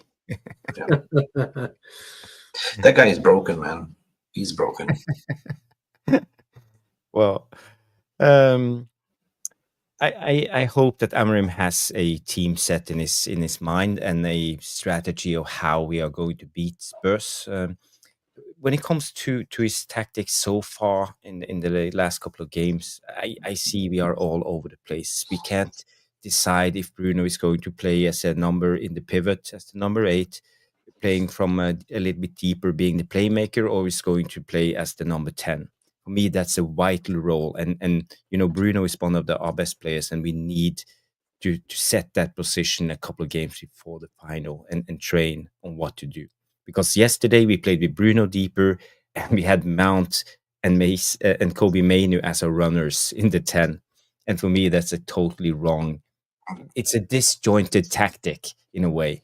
And the game before that, we played with Mainu and Ugarte in the deeper role, and we couldn't play on Garnacho as a runner because we had no one in the pivot who could hit it long, hit it direct, hit through balls. So again, disjointed. And I don't think he's decided on how to play Dorgu. Do we want him on the right? Do we want him on the left? Do we want to play Ahmad in the wing back or in the 10? Or is he actually going to support Højlund to play? Who will be the wide centre backs? Will Mason Mount play on the right or on the left? From a tactical point of view, I have to be honest. I don't understand anything when it comes to Amorim right now. I think he's trying everything That's possible. a really good point. That's a great point you make. But my counter is, as it always is, Jarvis. Yeah. What are they doing? Aren't they opening their eyes when they're actually on the pitch? Can they not hear what's going on? Can they not see what's opening up in front of them? What? I mean, nobody can tell me at Manchester United they didn't know what Wan-Bissaka was going to do yesterday. They didn't know that the movement that Jarrod Bowen is going to push in the box. You can't win every game of football, but by God, you can make yourself hard to beat. You can really make yourself hard to beat. Even if you don't cross the line for 1 sec, you can make yourself hard to beat in a game of football. We don't low block we don't mid block, we don't high block. How many times have you seen Clivert up at Bournemouth, tracing around like an 8-year-old, making sure he's putting the fullback under pressure, the centre half under pressure, the goalkeeper under pressure, the left back under pressure, and Rasmus just fuck, just jog over here, and that. We should be in the face all the time. As well as I do, Jarvis, the best centre forwards. Your guy Strand Larsen. I said to you a few weeks ago, okay, I don't rate him, Jarvis. I've seen him live. You said, Stu, just watch him. And I did. Hard worker. He works. Yeah. He might not get all the goals, but he works. And what he does, he puts people under pressure so they make mistakes, so that Wolves get the ball back. And then he's in there. All right, he might miss a 6-yard header, but he's still in there to try and do it. We don't do all of this. It's one of the reasons why I like Cunha in, because he will push and he will press. It's one of the reasons I like Bergin, because, he will be Casemiro is playing very, very well at the minute. So let's be clear. But it'd be that upgrade we need, a bit of guile about him, but, a bit of this. Which is why we want Kirkes in. So we can utilize Dorgu better, because we don't know what's happening. So, but as much as you're right, Jarvis, about the tactics, when's the players going to open their fucking own eyes? For some reason, when I see, this is my observation though, when I see Dorgu being shifted to the right, he looks much better on the right. Good call. Yeah, well, I like Dorgu on the right as well. I think he looks better on the right. That's a really good shout, Saulos. Now, people, Yarla, as well as I do, people would laugh at you about that. Because who did he play for in the Premier League? Was it Palace? Crystal Palace, yeah. He played 11 games, 0 goals. Yeah. Vilified, absolutely vilified. Yeah. But an absolute quality striker at the minute, Saulos. Yeah, absolute. But it's a point, and the point is, people would just, Saulos, who's he? We're not interested. Well, he plays for Atletico Madrid. He's Madrid. Yeah. He scores a lot of goals. He scored 4 goals, 3 goals in 6 minutes. Yeah, he scores a lot of goals. Saulos does. And he's not even the main striker. He's starting a lot of the games on the bench. But he's coming in and he's contributing, isn't he? Yeah. We need that contribution. It was interesting to, I call it with the game yesterday. It was interesting to see Mino. He didn't know what he was doing. He just, come on, just use your brain. You're a talented footballer, Jarvis. We know he's a talented footballer. Brilliant. And, some of the best players in the world, and Mino himself proved that when you don't think about what you're doing, and it just comes naturally to you. His goal, I'm talking the goal against Leon, the third goal against Leon. When you haven't got to think about what you're doing, why are we always thinking? What a strange night, Jarvis. What a strange night. I don't know. I'm just reading this tweet regarding the bus. If we win Europa League, there will not be open bus for. Actually, I've got a question. I'm just thinking this is the piss. Instead of having a more low key celebrating barbecue. I've got a question for everybody. Actually, what happens? Because if you're looking at the Champions League places at the moment, Newcastle are in the FA Cup final, aren't they? And are going to get Champions League football anyway. City are in the FA Cup final, are going to get Champions League football. So there was a Europa League place there. How far will it go down to now in the Premier League for the European spots? Because there's two also. No, it's only sixth. I think it's sixth, plus the League Cup winner and the FA Cup winner. Yeah, but what about Chelsea? If what about Chelsea? He wins the final. Chelsea win the Europa League final, get a Europa League place, but they're going to finish in the Europa League spots. They're going to finish relegated anyway. We're 116 charges, 115. Where's that coming from? No, that's City. I'm just wondering what happens, because it's really interesting. Because if you look at where we are, right? Chelsea are in the Europa League spot at the minute, but could win the Europa Conference League, which gives you a Europa League spot. Correct. Mm-hmm. But if they get into the Champions League, then if they get into the Champions League, does that go down to? I doubt it now. When Jackson did a red card. Yeah, I just wonder, guys. I was looking at it the other day. I was trying to work out who would get what, and it's when you look at it. When you look at it, rules. Yeah, when you look at it, you've got two English teams in the Europa League. I think we are looking at just one team in the Europa League as this stands. Right? I thought at one point. I read it somewhere. I can't confirm it, but I read that there will only be one English team in the Europa League next season. And there'll be a Europa Conference League, so that's seventh, isn't it? Yeah. Interesting. Yeah, but I don't know. Someone will look it up. They know the rules. It's good, I did read at one point, so we could go down as far as 11th. Yeah. I just want to say Jale comes in and say when Sørloth played for Palace, he was a young pup, and he's now he's no striker. And by the way, a fun fact when it comes to Sørloth, his father, his dad, his name was Göran Sørloth. He played for the Norwegian national team in the 90s. He scored beautiful goals, and he played for Rosenborg too. And so he has some pedigree. The genes are running. He's got the Norwegian genes, Jarvis. He's got the Norwegian genes, kid. Well, he scored against the best Dutch team ever. The winner in the qualifier in I think it was 91 against Van Basten, Rijkaard, and Ruud Gullit. So that was a beautiful goal. Norway won that game. I still remember that game as it was yesterday. And his dad also played for Viking. That's Jale's team on West Coast. By the way, guys, before we go to the Q&A, I think we are going to the Q&A in 5 minutes. We have a lot of questions coming in already. We've got tons. Yeah. Tons of questions. I had one more thing. Where is it? Yeah. We can just do a quick. This is a tactical channel, so I just want to talk a little bit about I saw an interesting video yesterday about the modern game, and now every team plays out from the back. and the managers persist on playing out from the back. And how they do it, let me just bring out the tactical board, and we can talk a little bit about it. Why can't I present? Yeah, there we go. Tactical board. Oh yeah, I love the tactical board, and you guys too. I know you love it, even though you don't say "Yay, the tactical board." Oh, man, Okay. Yay, so now, the tactical board. Yay, the tactical board. Yeah. So let's just pretend that we are starting to play out from the back like this.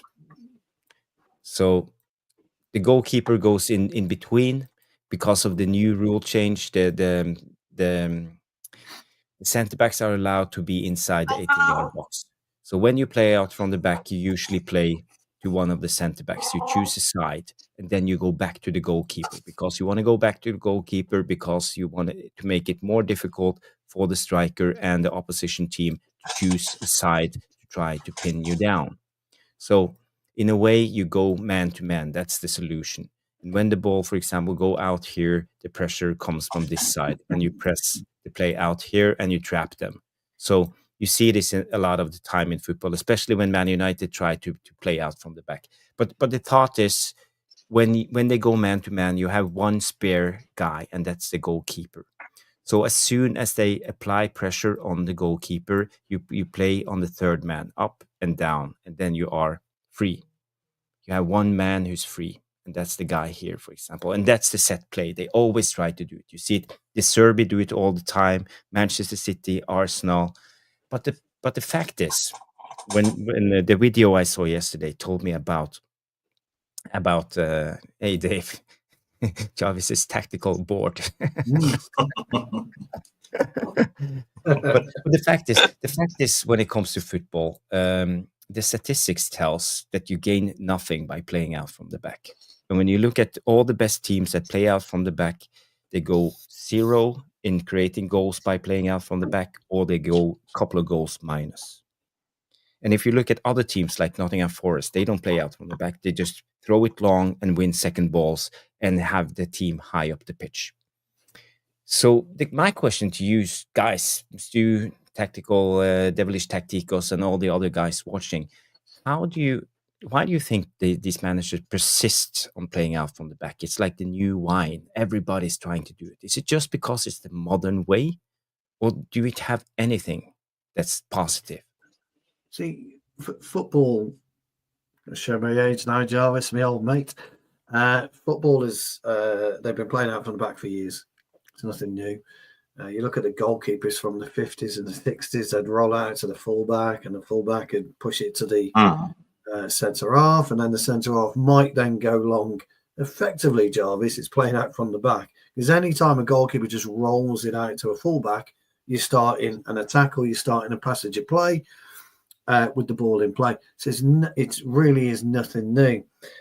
And then everybody got behind the Messiah that is Pep Guardiola, or as we like to call him, the fraudulent bald man, because he looked at this brilliant team he inherited at Barcelona, and he looked at the types of players. He never had any height in there, did he? If you consider the types of players he took over, there was no height. So we had to use agility, counterbalance, speed, quick passing, and movement. And he would run that from back to front. But again, you look at the Manchester United teams of old, when George Best would pick up the ball, sometimes he'd pick it up deep. He wouldn't just pick it up in the opponent's half. There's footage of him scoring a goal against Fulham where he's picked it up around the halfway line, jinked around, and they've run it through from the back. He's just not gone from the goalkeeper to Best. It's gone from I'm just trying to think who Best would have played for at the back, but anyway, it's gone from 2 to 3 passes to get to Best before he's gone in his run. Look, playing up from the back is just football. As I've said this before, and I'll say it again, and I'm like a broken record. The pitch is the same. Okay, there's 2 goals. The pitch is the same, 11, 11, 10 outfield players, 10 outfield players. You've just got to work out the best way from getting to A to B. Yeah. All you've got to do. And playing out from the back, if you don't mix it up, Jarvis, and we've seen it, and me and you have spoken about it a million times, Nana into Yoro, but he's put Yoro right in the fucking corner. And oh my God, Yoro's then trying to get Dorgu, and Dorgu's trying to, it just doesn't work. And anyone with a brain as a footballer only needs to stand in one area, centralize yourself in one area where you can go left to right quickly and close the area down. And that's all that happens. Playing out from the back is just bullshit. It always has been and always will be. It's just another way of getting from A to B. Yeah, but at the same time, well said. You know, we said, "Come, big up, lads, playing out from the back." The only thing different about it now is because of the pass back law that you can have aggressive high block. He's exactly right. And also now you're allowed to build up with the centre backs inside the 18-yard box, and the opposition can't be there, so you get a little bit extra space. But if we talked about, sorry, Mick, just one sec. You know, we talked about Rasmus not doing anything. Jarvis, if he runs his 10 yards, situates himself between the 2 centre halves here, they're fucked. Both centre halves are fucked. Where they got 10 yards on, they're fucked because he just rolls into the area. That's all you do. You don't have to run. You don't have to. So the question is, why persisting with it? It's like muscle memory. It's training it in. It's like you jumping into your car. You just don't throw in the clutch and put into 6th gear straight away, right? You got to build up from the back, 1st, 2nd gear. The perfect scenario is to have an automatic, which is absolutely know exactly when to shift the gears. You know, the flow of the motion. At United, we don't have the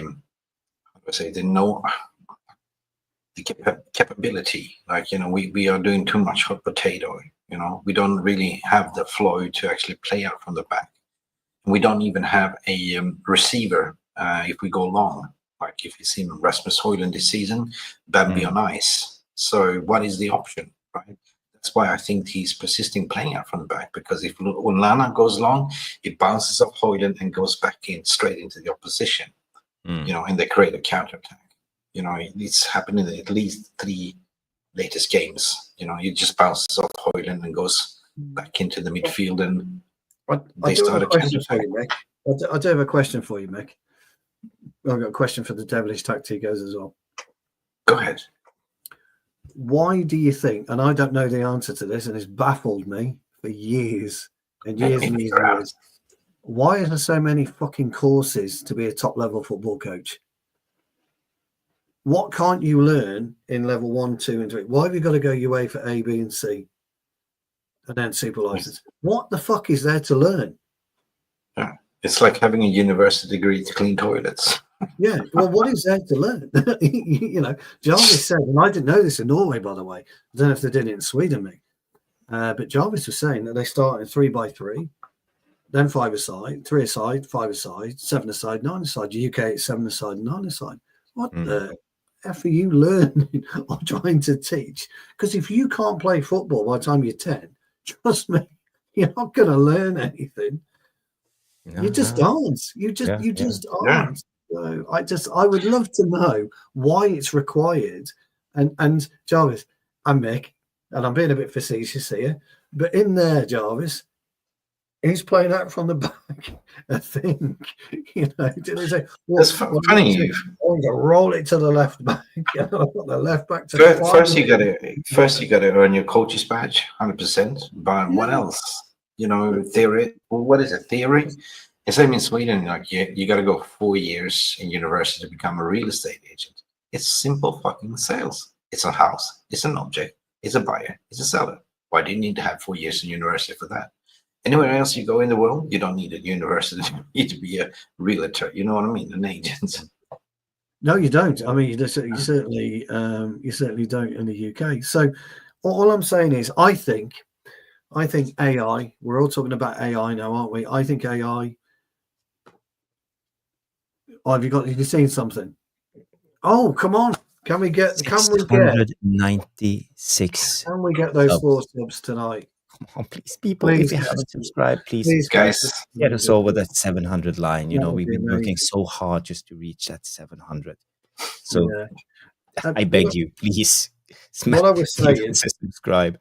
yeah, please, it'd be absolutely brilliant. And what I was saying With is, sugar on top. I think AI is going to remove the brain out of the common person in about 20 years' time. Yep. You know, Yep. ChatGPT. Idiocracy. Yeah, people are using ChatGPT. They've got it. They're having an interview online, and they've got fucking ChatGPT telling them what questions to ask. What the fuck is you? Well, what a waste of time that is. Mate. So my point being is, just because Guardiola says playing out from the back's the way forward, and I've won 30 trophies in, I don't know, 10 years or whatever, that's how you do it. It's bullshit. The best managers, Jarvis, the best players are the most strategic thinkers. Do something different. Don't do the norm. Do something different. Which is why I said to you, Jarvis, what if we set up in a 5-3-2 in the Europa League final? It might not work, but I'll tell you something. Postecoglou wouldn't be thinking we'd do that. He wouldn't have a clue we'd do that. And so why not? Why? The strategic thinkers are the best. They're the best people because they think. You have to be unpredictable. Yes, you do. Yeah, you're unpredictable tonight. You're wearing black. Yeah. You don't normally wear black. You wear, a white color or. I wanted to look cool, Whereas I'm predictable because I've got a familiar brand on. I'm predictable. Yeah. You're I was thinking Valverde. Valverde, like, when we played last game, when we flogged them with 4-1, he was tactical because he was looking at Amorim and he saw he did subs, and straight away he did counter subs. Straight away, tactical change, right? But it comes down to, at the end of the day, what you mentioned something about. It reminds me of a movie that was released in 1989 and 1990 called Idiocracy.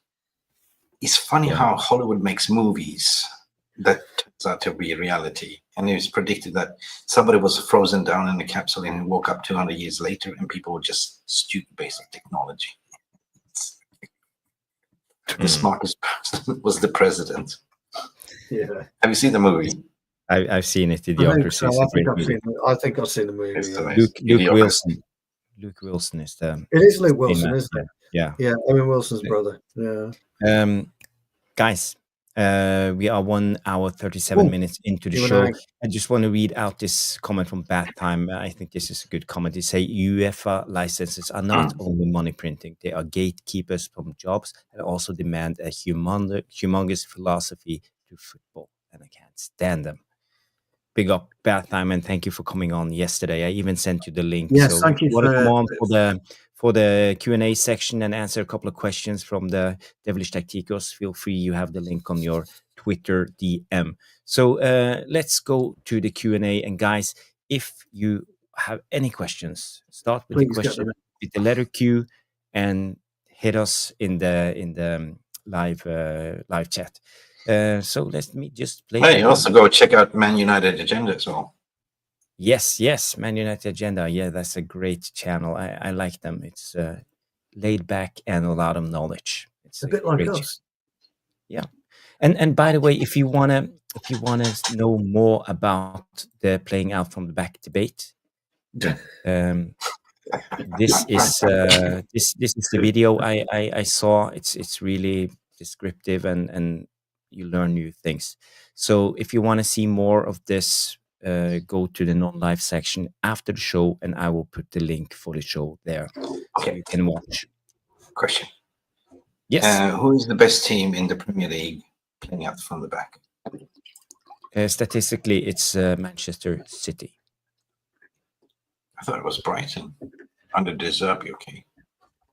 Not according to this video, but I don't have all the answers. I haven't studied it too much. So, but after the show ends, go to the non-live section, leave a comment, and you can watch the video there. Let me play the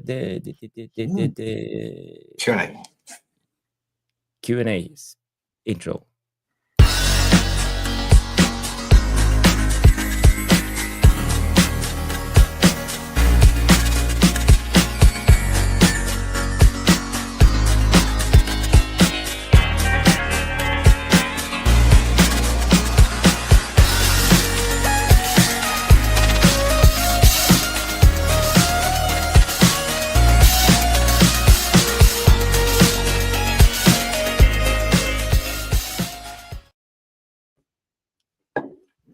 Yes, welcome to the Q&A, and I will move you over to the chief chair.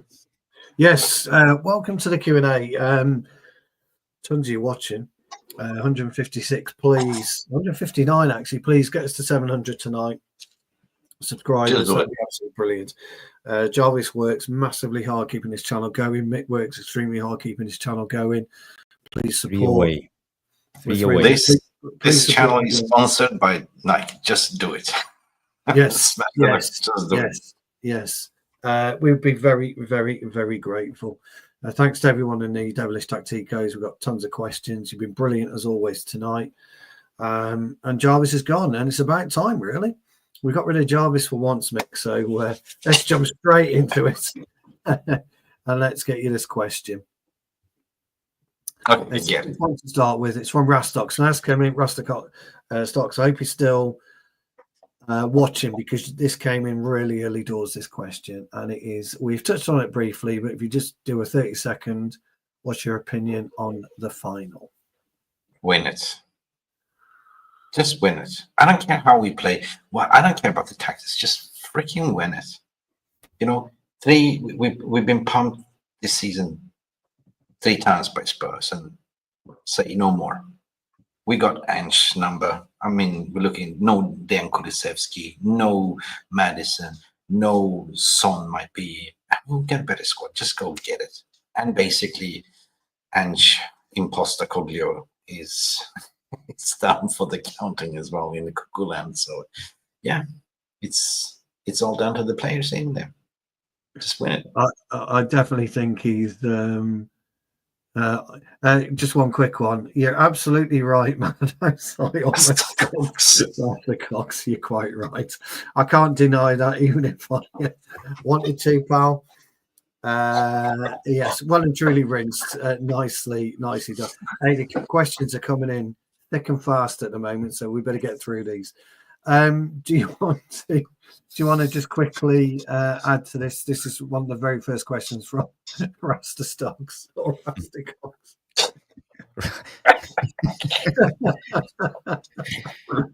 To behave.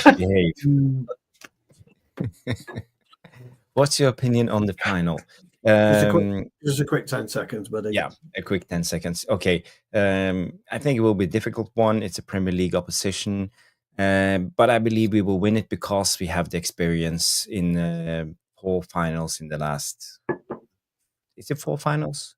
Yeah, this is the fourth final. League Cup, 2 FA Cups, and now the Europa League. So I think that the experience will help us in a final like this, and hopefully we will win it. That's just my bet. Yeah, I hope so too. Thank you, Rasta Stocks. Hope you, like I say, I know that came in massively early doors, so I hope you're still watching. Thank you very much for your question. Yalamar means come in. Right now I see relegation next season, Jarvis. Question is, will it be back-to-back relegation? Look, I think we're just going to go with a straight yes or no. Jarvis? Will it be back-to-back relegations? Yes or no, that's it. Come on. No. Mick? No. Me? No. Great question. I know that's very tongue-in-cheek, Yala, and I do like it. It's absolutely brilliant. Roddy Johnson, great to see you, mate. Should we take 150 million for Bruno? Absolutely, old friend. That's to me is an absolute no-brainer. People won't like it. People will want him to stay, but I've always advocated if you can get good money for a player, you can really and it's the money spent correctly, rebuild. Mick? That's like the old classical movie In Diesel Proposal, isn't it? Of course. Money talks, right? But it depends on, right? If we win Champions League, then Bruno stays. If we not, from some reason, get knocked out, then I think the club will take the money. Yeah, Jarvis? Yeah, I'll take it. Give me the money. But we talked about this yesterday, Batham and I, and what we actually came down to is if the club has a plan for spending the money and they have replacements lined up, obviously you should take 150 million. But if you're not, and we're going in blind into the transfer window, suddenly searching for a Bruno type of player, then we are like Tottenham did. We can't just next question. The rabbit out of the hat. It's not that easy. How many signings like Bruno have we had in the last 10 years? Exactly. That's a follow-up question. It will be very, very difficult. So for me, if we have a replacement, yes. If not, forget about it. Who would you see as a Bruno replacement for 150? I don't know. What do you see at the market at the moment? Yeah, you have that Dutch guy. Dutch guy. What's his name again? I mean, Alien Tenno always talks about him. Maybe he's the one. Or I don't know. I don't know. I mean, if you look at Bruno, he's always available, never injured, always playing, produces stats, produces goals. It's a difficult replacement. Mm-hmm. Yeah. I just, Stu, before we go to the next question, I see a couple of new faces tuning in. We have Rinaldi Mokalu. Big up to the panelists. Big up Rinaldi. Good to see you. Also, Razor Blade Films, he comes in and asks an honest question. What is the stupid writing on the thumbnail? And the thumbnail is Dead Man Walking. Because we have been debating about Amorim, but it's a sensible debate. This is not an Amorim out channel, and we're not speculating in Amorim in or out. It's just a honest adult debate. So if you are confused, go back to the start of the show. Big up. Okay, Stu. Superb. Right, next question. Roddy, hope that's answered your question, pal. I know you put a response in the chat, which is great. So, yeah. Mick, question for you. If Amroim gets sacked, what are we fans ready to do as a response to another sacking? So I think that's a great question. It's not been asked before. Thomas, if you're still watching, I hope you like the answer that Mick is about to deliver. I'm on the verge to say enough is enough. We tried this before. I think that the responses Amorim is getting by the fans is ridiculous. They're singing a song, the Ruben Amorim, So if they do pull the trigger on him, I don't think it will be a good response. I don't think so, because that sets us back another 2 years, 1 year. We got to do another rebuild. I don't think they're going to sack him, because I think he's here for a long run. He's part of the project until his contract's run out. Yeah, good question. Good answer, Mick. Jarvis, quick one from you. Yeah, I think we all should wear green and gold as a response, because it's all about the Glazers mess and INEOS now coming in. Yep. We can't keep doing this, and we as fans shouldn't accept this, and we should take our club back and protest, boycott, send emails to the sponsors, boycott, hit them where they feel it the most financially, and maybe start emptying Old Trafford, not going to games, because I think we need a really big response. And by the way, I just got this the other day in the mail. Oh, Cantona, look at that. Eric. What a pearl that I always wanted me one of these. Hey. Yeah. Cantona, Jarvis. So next time I'm on Old Trafford, you will see me wearing this. Get that on. I concur with the guy. By the way, did you see Cantona's? But Chris Wheeler, Cantona is wearing this green and gold and doing this on Twitter. I've seen that. No, we'll have to protesting 20 years of Glazers ownership. Cantona is wearing the green and gold. Yeah, not surprised. I concur, Thomas, by the way. I think enough's enough. You start sacking Amorim, and we are going down the rabbit hole, and you're never going to see the sunlight ever again. Waste of time. Jarvis, Danny B. Thomas, I hope that answers your question, by the way. I hope you're still with us and you've heard your question answered. Jarvis, Danny B comes in. Big up, Danny B. Yeah, well, this is for you because you know Strand Larsen. It's a lot much better than Strand Larsen, because him and Cunha couldn't even get mid-table with Wolves, and that's with better wing backs than we have too. So, good question.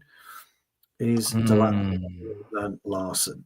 I know Strand Larsen better than I know Delap, to be honest, and I'm a big fan of Strand Larsen because he's not a clinical striker. He wastes a lot of chances, and he's a little bit all over the place, but he works really hard, and I like his attitude. And he's also a an asset when it comes to other parts of the game, not just as a striker. He's really good defending his own box on set pieces. You know, he's one of the best aerial players in Wolves, and you know, I don't see much difference between Strand Larsen and the Lap, other than experience. Maybe Strand Larsen has a little bit more experience, but he's not old. I think he's 24 years of age, maybe 23. Something like that. So He's a they're youngster. at almost the same level. So, you know, if we're going for a signing like the Lap, Strand Larsen could be an option. You know, if it falls through.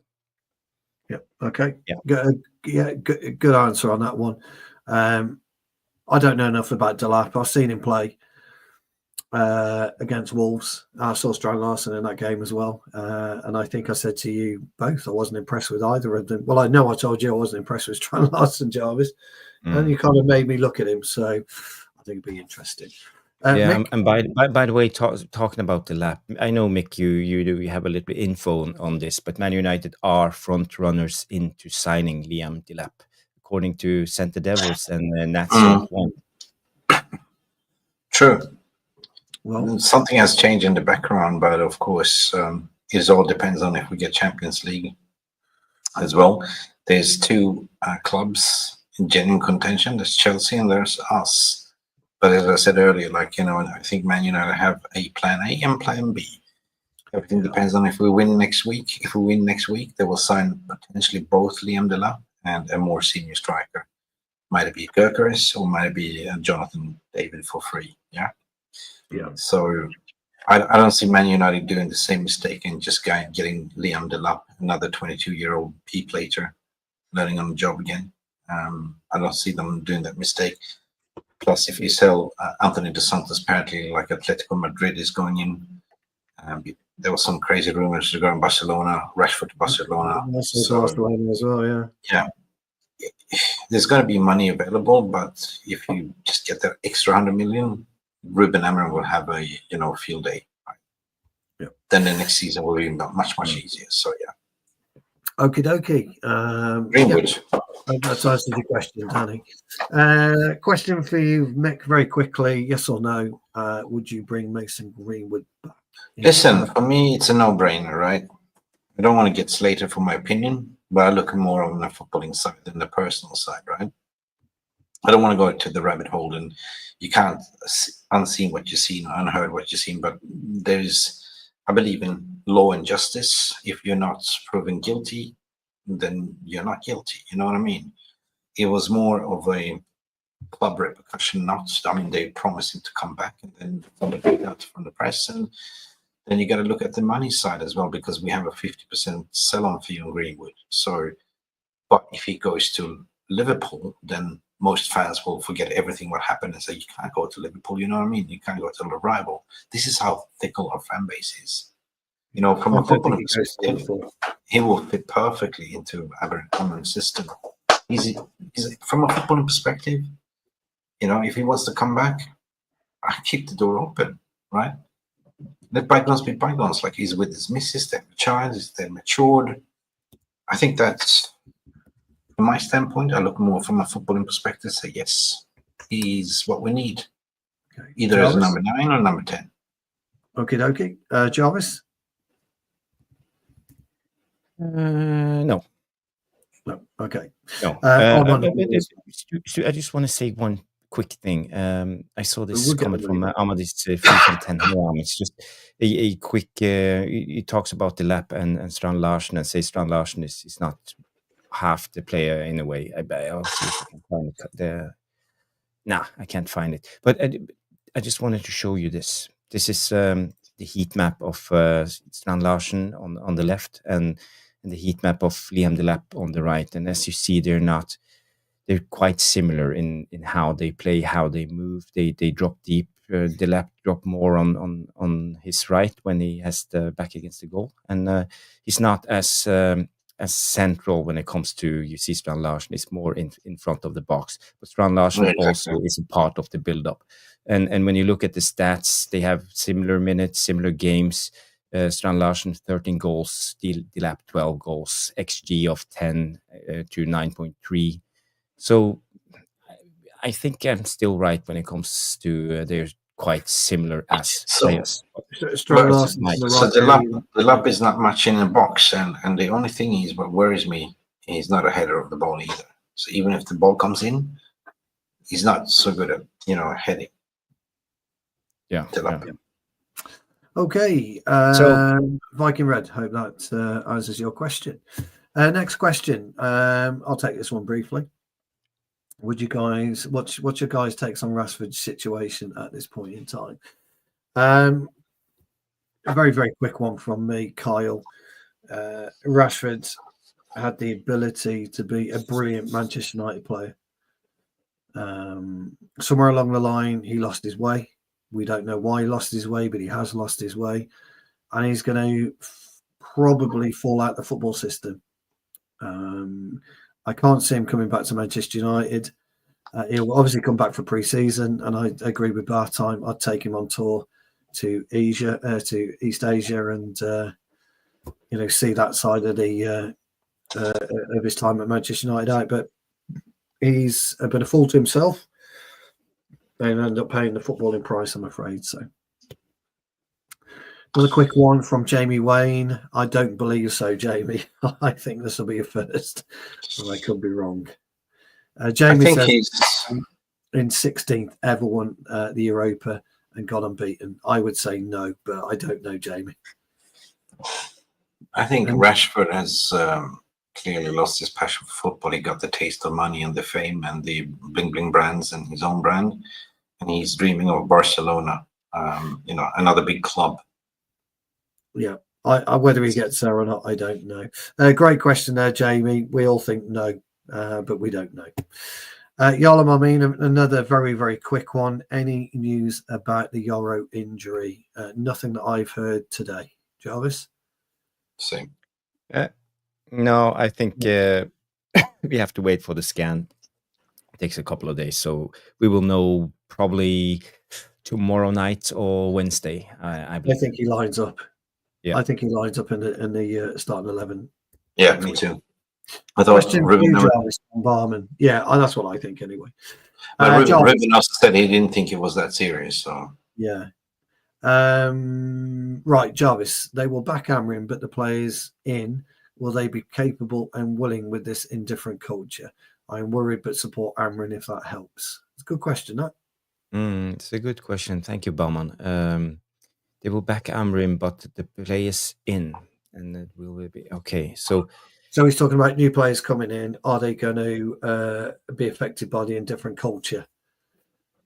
Yeah, without a doubt, 100%. And it's a good observation, because I feel that you're leading the question towards that. Yes, and that's been the biggest problem. And as I said, we have been screaming out for selling Pogba, Sancho, Rashford, Anthony, Lingard, McTominay, and it hasn't helped, because every new player we bring in start performing bad and worse. So I don't know what to do with this indifferent culture. It's a tough one. But maybe it's just not. Maybe it's so deeply enrooted around the surroundings as well. Like, you got to look at, was your technical support director Darren Fletcher? Wow. There's a lot of people still at the club that are so deeply infested with this virus. It's what we've been talking about for a while, Barman. As you know, we come on here, we talk about toxicity, we talk about players that's still there, should have left ages ago, because they're sitting on good money. But professional players have got to come in and they've got to just shake it off and just get on with it. You come into a new club, you should be excited, you should be happy. You come to the biggest club in world football, embrace it and don't shy away from it. But very, very, very good question. Yeah. Next one. In order to do so, you need to have a winning mentality. Winning culture. Yeah, why does people want to come to Real Madrid? Because they have a winning culture, winning mentality. You know, even if the chips are down, they always come back and win.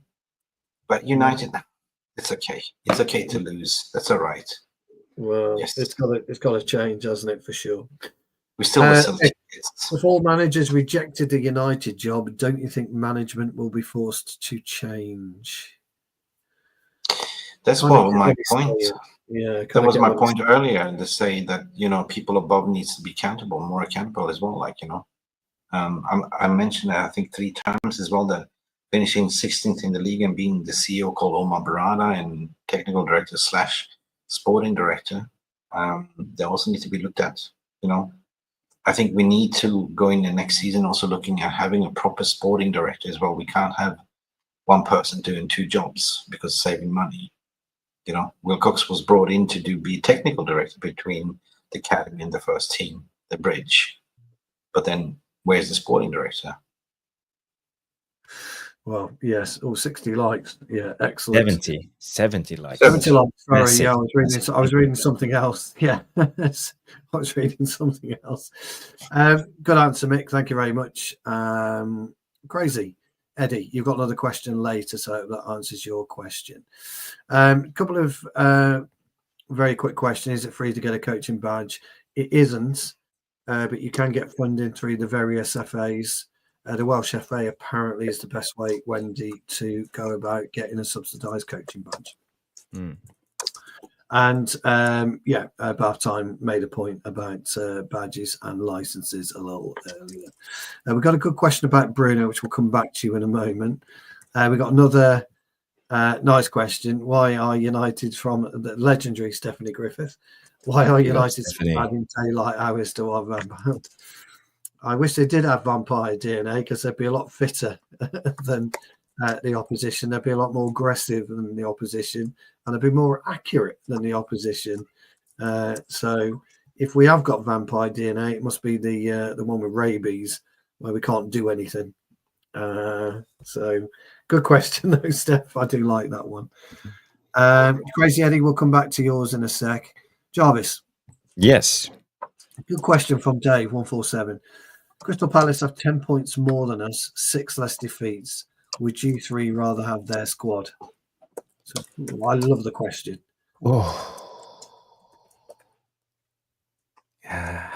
Right now, it's tempting. You know, they have a couple of good players. SA, Wharton, and they have the Danish centre back. What's his name? No, he's Fulham now. Anderson went to Fulham. Yeah. That's a shame. Now, no. I think we have a lot of youngsters, talented players. So I would rather stay with these players and see where they get us. Mick, very quickly. Palace, I will get Wharton. It's the only play. I'd have SA. I think SA is a fantastic player. Wharton. All day long. So you would rather have the Crystal Palace squad than the Man United squad? Right now, I'd take the Palace squad over the United squad all day long. No messing. Because they care. They care, Jarvis. They put on the t-shirt and they go and they fucking scrap. And they don't get paid the big money. When they have the Man United badge on their chest and a million Instagram followers. Wow. You know, okay, you got to look at this way. Your mind, in a way. Spine, Jarvis. Players, players look at Manchester United as the top of the food chain still. Like, you know, this is the destination where I want to be. It's a big club. When you're playing for Crystal Palace, your dream, you're looking up, these guys, they're playing shit, but they're getting good money, right? We're playing under full floodlights out of 80,000 supporters, XYZ. You know what I mean? Yeah. So they're playing as a team. They're playing as a footballers for a team for lesser wage, and the aim is to be. They look at Bruno. I want to be where Bruno is. I'd take any Palace over us all day at the minute. We'd win the Championship. We'd win the Europa League with Palace. Palace plays. I'll take you in the finals. Question for me. Thank you, Dave, by the way. Question for me. How did you cope with the old medicine balls back in the day? They were very heavy, Genghis, very heavy. But I just about avoided those heavy types of balls. But the balls still used to crack your head when you held them, so very heavy they were. Boxing Straight Talk comes in to all of us. Quick yes or no, because we've got millions of questions to go through. We've got tons yet to go through. So quick yes or no on this one. Okay. Do you think Thomas Frank could do well here when Amorim gets sacked? No. Jarvis? He wouldn't get. I don't think he has the maybe he has the right personality. He's quite well spoken to nah. He wouldn't get he wouldn't get along with the city management. I don't think so. But the problem is he plays counter-attacking football. We don't do that anymore. Do we want to go back there? I think we tried it, so it didn't work. Well, we tried everything and it's not worked, has it? So yeah, that's true. I like Thomas Frank, Boxing Straight Talk. I really do. I think he's a really good manager. Just not for Manchester United, unfortunately. Thanks for that, Boxing Straight Talk. Wendy Grant's back in with another question. If a player under contract moves on, do United have to make up the difference in wages if the new club is not paying the same? Absolutely not. Once a transfer to another club is sorted, Wendy, the player agrees a salary with that club. Manchester United don't make any shortfall up. It's a complete transaction. If it was a loan and we were getting a loan fee, and part of the loan deal was that the loan club would only pay 50% of the wages and Manchester United have to make up that 50%. So whatever the difference is on a loan fee in terms of salary that the loaning club want to pay, Manchester United pick up the rest. But from a straight sale under a move, absolutely not. Great question, though, actually. I like those types of questions. They're brilliant questions. Emmanuel Adori. Yeah, I love that name, Emmanuel. Big up, Adori. Come on, Jarvis. Come on, let's say it. Come on. Adori. Question, Mick. Amorim says we've got to be brave in the summer. I've been talking about that for a while. I think he's talking about outgoings, if I'm right. Which United favourite player is likely to go? Great question. And he is talking about outgoings. Absolutely. I thought he was talking about Braveheart. Like, you can't take a life, but you can't take a freedom. Braveheart, yeah. Braveheart. No, that's true. We got to be brave in the summer. But he meant to. I think he's asking you cryptically, Mick. I really do. I think what he meant to was a pop to be brave to get rid of players that are comfortable sitting there. They're not performing. That was a pure pop, I think. Yeah. He wants athletes in. He wants people that will run through brick walls. You know what I mean? Yes, I do, and I think we need those. Jarvis, you just want to quickly add to that? We have to go brave in the summer. I think he's talking about outgoings. We know Amorim is brave when it comes to signings. When you go back to his Sporting days and Braga days, he got rid of everyone. Like 20 players, and he signed 8. So I think we will see if we go by that, we will see a brave summer, and we will probably see players going out like Menu, probably Garnacho, other big names that we tend to like, maybe even Bruno. So I wouldn't be surprised if Amorim finds some courage this summer. Could it also be brave in taking risk in signings, ins as well? We're not.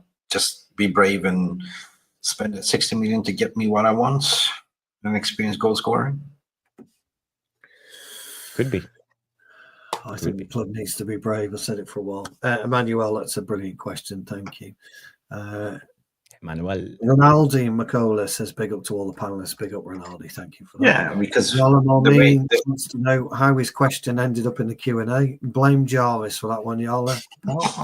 Blame Jarvis. Emmanuel has put that in a few times, so we've answered that one, Emmanuel. Let's have a look. What Towers, Emmanuel. You remember him? I think most fans are resonating that when you're looking at the transfer window and say Manchester United used to shop at Harrods, but now we're shopping at Poundlands because we're looking at cheap deals and people without contract and release clauses. Yes. Jarvis keeps starring your question, Emmanuel. So we've got about 15 questions. Jarvis has started manuals about 10 times. Every time I see a queue, I start it. That's just how I am. You do indeed. That's my job. That's your job, and mine is to shut up and ask the questions. Yes. Jarvis, one for you, pal. From Vutinator. Bruno is prepared to fight to 45 goals and assists, never injured. How much will it cost to replace those numbers? Good question. Return on investment. That's what I'm saying. You can't. I don't know how. The two guys who were mentioned, we have the Savi Simons. Are we talking about 70, 75 million maybe? And one other player. So I think we need two guys to replace Bruno, 35 to 40 goals. So we'll gain us 150. Yeah. Ronaldo, that's words. Yeah. So we are talking about 150 to 200 million to replace Bruno. I'd agree. Yeah. So Jarvis, the top man, has just killed two questions with one answer. Never been done before in a Q&A. That's how you do it. Give yourself give him a round of applause, please, if you can. Sorry, I'm half sleeping. Yes, I know. Sorry. Well, there's only a few questions to go, so I think the tactical board is enough for me. Oh no! Don't upset. Look at that little face. Gee, I'll tell you what. The Godfather. Go on, Jarvis. Get it up. Go on, get it up. Leave it up. Leave it up. Ronaldo, that's answered your question, I hope. Rich, if you're still watching, thanks for bailing me out yesterday, mate. You did me a solid joining Jarvis, so thank you very much for that. Protest question: if the Glazers leave, who do they want to replace them? Rich, we just want owners who love Manchester United. True. That knows football. And knows football. That's all we want. We don't want billions and billions of dollars. We just want people who care about the club, who want to see the club flourish. They love the fans, respect the fans. We don't want much. I don't think anyway. Do you, Jarvis? Who was it? Was it Bournemouth? I saw the owner was standing at the pitch and giving the team high fives. Yeah, you just want somebody who cares. That's all I want. Yeah. I have one wish when it comes to new owners, and that is that we are getting removed from the New York Stock Exchange. Thank you. That's my only wish, because I think that's not a good place to be for a football club, because we are not a business, we are a football club, and the main object for the club should be winning trophies and not getting new sponsor deals. Agreed. Yeah. Nick's put a question in. Cheers, Rich. Do you think we have actually covered this a little bit earlier in the show? Nick, do you think there's a chance Amroim will walk if he's not back properly this summer? We surmised that he could, but all three of us don't want him to. We want him to stick it out. We need stability at management level, and we're hoping 4 more years. 4 more years. You know, I would actually like to stick with him for a long, long time, because I know this project needs time, but at the end it will be good. Question for Jarvis, Craig Warby. Love this question. As you've got perfect hair tonight, so why do vampires always have perfect hair? How do they look in the mirror? I love that question. Thanks. No, I don't know. You know, it's hair gel. It's not that hard. That's a good one. It's not that hard. I love that. I love that question. You know, my hair is like this when I wake up in the morning. You know, I'm no bed heads, just hair gel. So easy. That's how he does it. The legend that is Jarvis Cocker, ladies and gentlemen, on how to style your hair. What a brilliant question. Let's have a quick look. We've got some great questions still to do. So, okay. Mick, Dave has amended his question. Would Oliver Glasner have us higher in the league? 100%. Yeah. Probably would actually. Yeah, he would. But also, my question stems back also to the ownership. Would they? We would be higher in the league with Ten Hag if we still had him, and then went for Ruben Amorim in the summer. Yes. I think we would. Jarvis? I rate Oliver Glasner. I think he's a great coach, and he plays with the back three line. And he did really well last season. He had a streak of like 10 games or something. Started off slow, didn't he? Couldn't get his mojo, but all of a sudden they found it. Yeah, I like him. He's a good coach. I think he's a progressive coach, Jarvis. He's the type of coach you would like. I agree. To answer your question, yes, almost every manager will get us higher at the current moment. We are sitting 16th, so the bar ain't that high. It's really low. Yeah. It's a very nice, lovely. Thank you, Beanie. Yeah, pick up Beanie. That's very kind. Beanie, you're more than welcome to join myself, Jarvis, and Mick anytime, mate. Drop me a message. Drop Jarvis a message. You're more than welcome to come on, pal. More than welcome to come on. There's a couple of goalkeeping. There's 2 questions that are the same. This one's for you, Mick. Madhouse has come in. Which new goalkeeper are we most likely to get? But Ronaldo Makulu has also asked the question, do all panelists agree that Manchester United to buy a new goalkeeper? Who's the goalkeeper you consider fit as the new number 1? Mick, you. Vanja Milinkovic-Savic.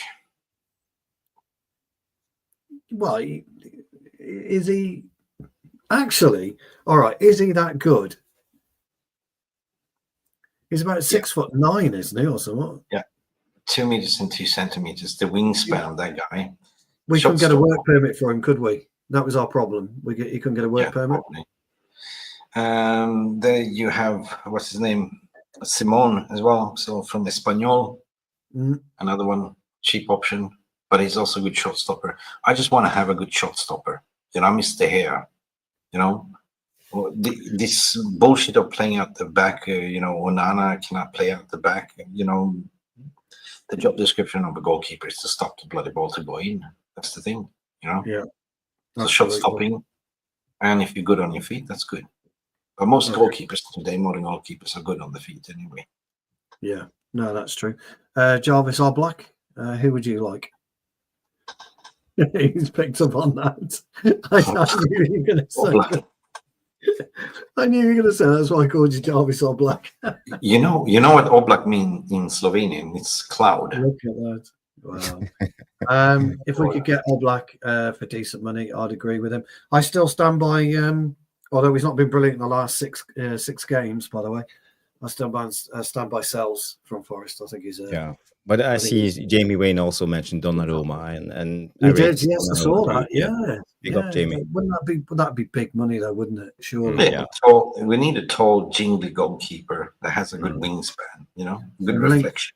Milinkovic-Savic. That Italian swagger, with like some man purse and in the designer clothes. That would be brilliant. It's right. Yeah, but somebody just owns the box to say, get the fuck out of the way. It's mine. Claim it. We got 3 questions left, and I'm saving Barman's for last because it's quite an interesting question. Jay's back in. He's got 2. The first question is a great question. Why is Bruno never injured? He plays week in, week out most of the time for 90 minutes. Many others repeat cycle, play a few games injured for months. I do have a theory on that. Me too.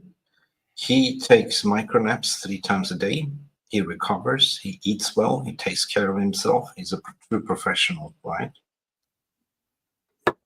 He lives, breathing football. This is his job, right? But it's also genetics. Yeah, you're absolutely right, Mick. Jarvis, I'll let you have your say as well. You're absolutely right.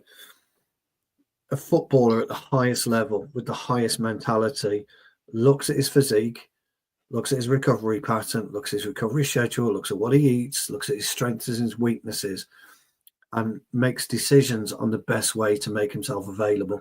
Professional athletes should be available all the time. And that's why we've gone on in this show in the past against Luke Shaw and Mason Mount.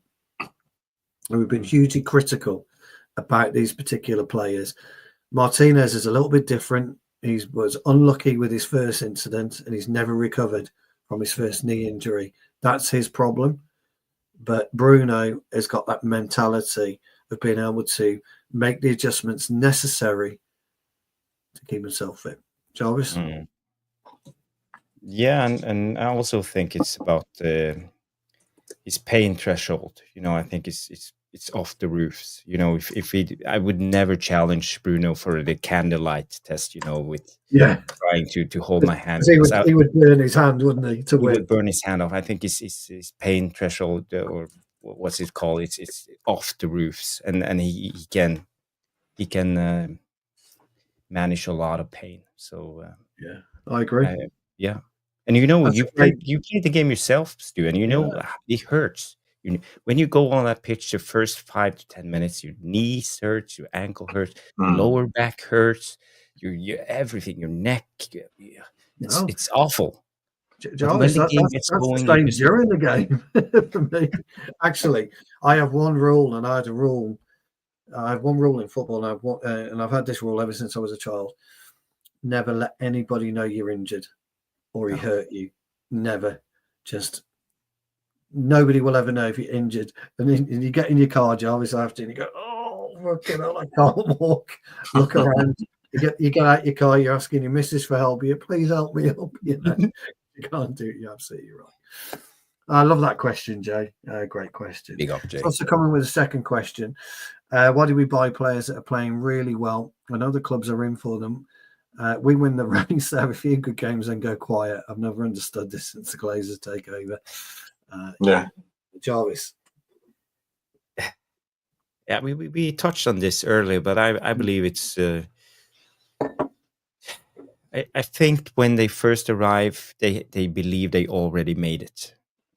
They come to Man United, the biggest club in the world, and they stop trying. They stop working hard. They drop 5% in attitude, in training, in mentality, and everything. So, and then you suddenly an average player, and all eyes are on you, and then you get criticism, and then you crumble. So for me, I feel that's the United cycle that goes over and over again. Take our favorite striker. He's totally buckled under pressure. Like, he's not Man United quality. Yeah, the best players don't buckle, do they? Yeah, I agree. The best players want the challenge. One good example that didn't buckle under pressure, Harry Maguire. He fought it. Absolutely. What a great, absolutely. I agree. The legend that is Harry Maguire. I actually, players need to thrive under pressure. You've got to have something that clicks in a game that allows you to play at your highest level. And if you can't do that, you've got to find a way of building yourself into. I had a question for you guys, but we can take it later, right? It's a very good question. Is that the Mason Mount one? Or? Yeah. Yeah, no, we'll keep that then. We'll take that in a minute. I'll just give Jarvis this one, Mick, then we'll do yours, and then I'll finish off with Barman's question.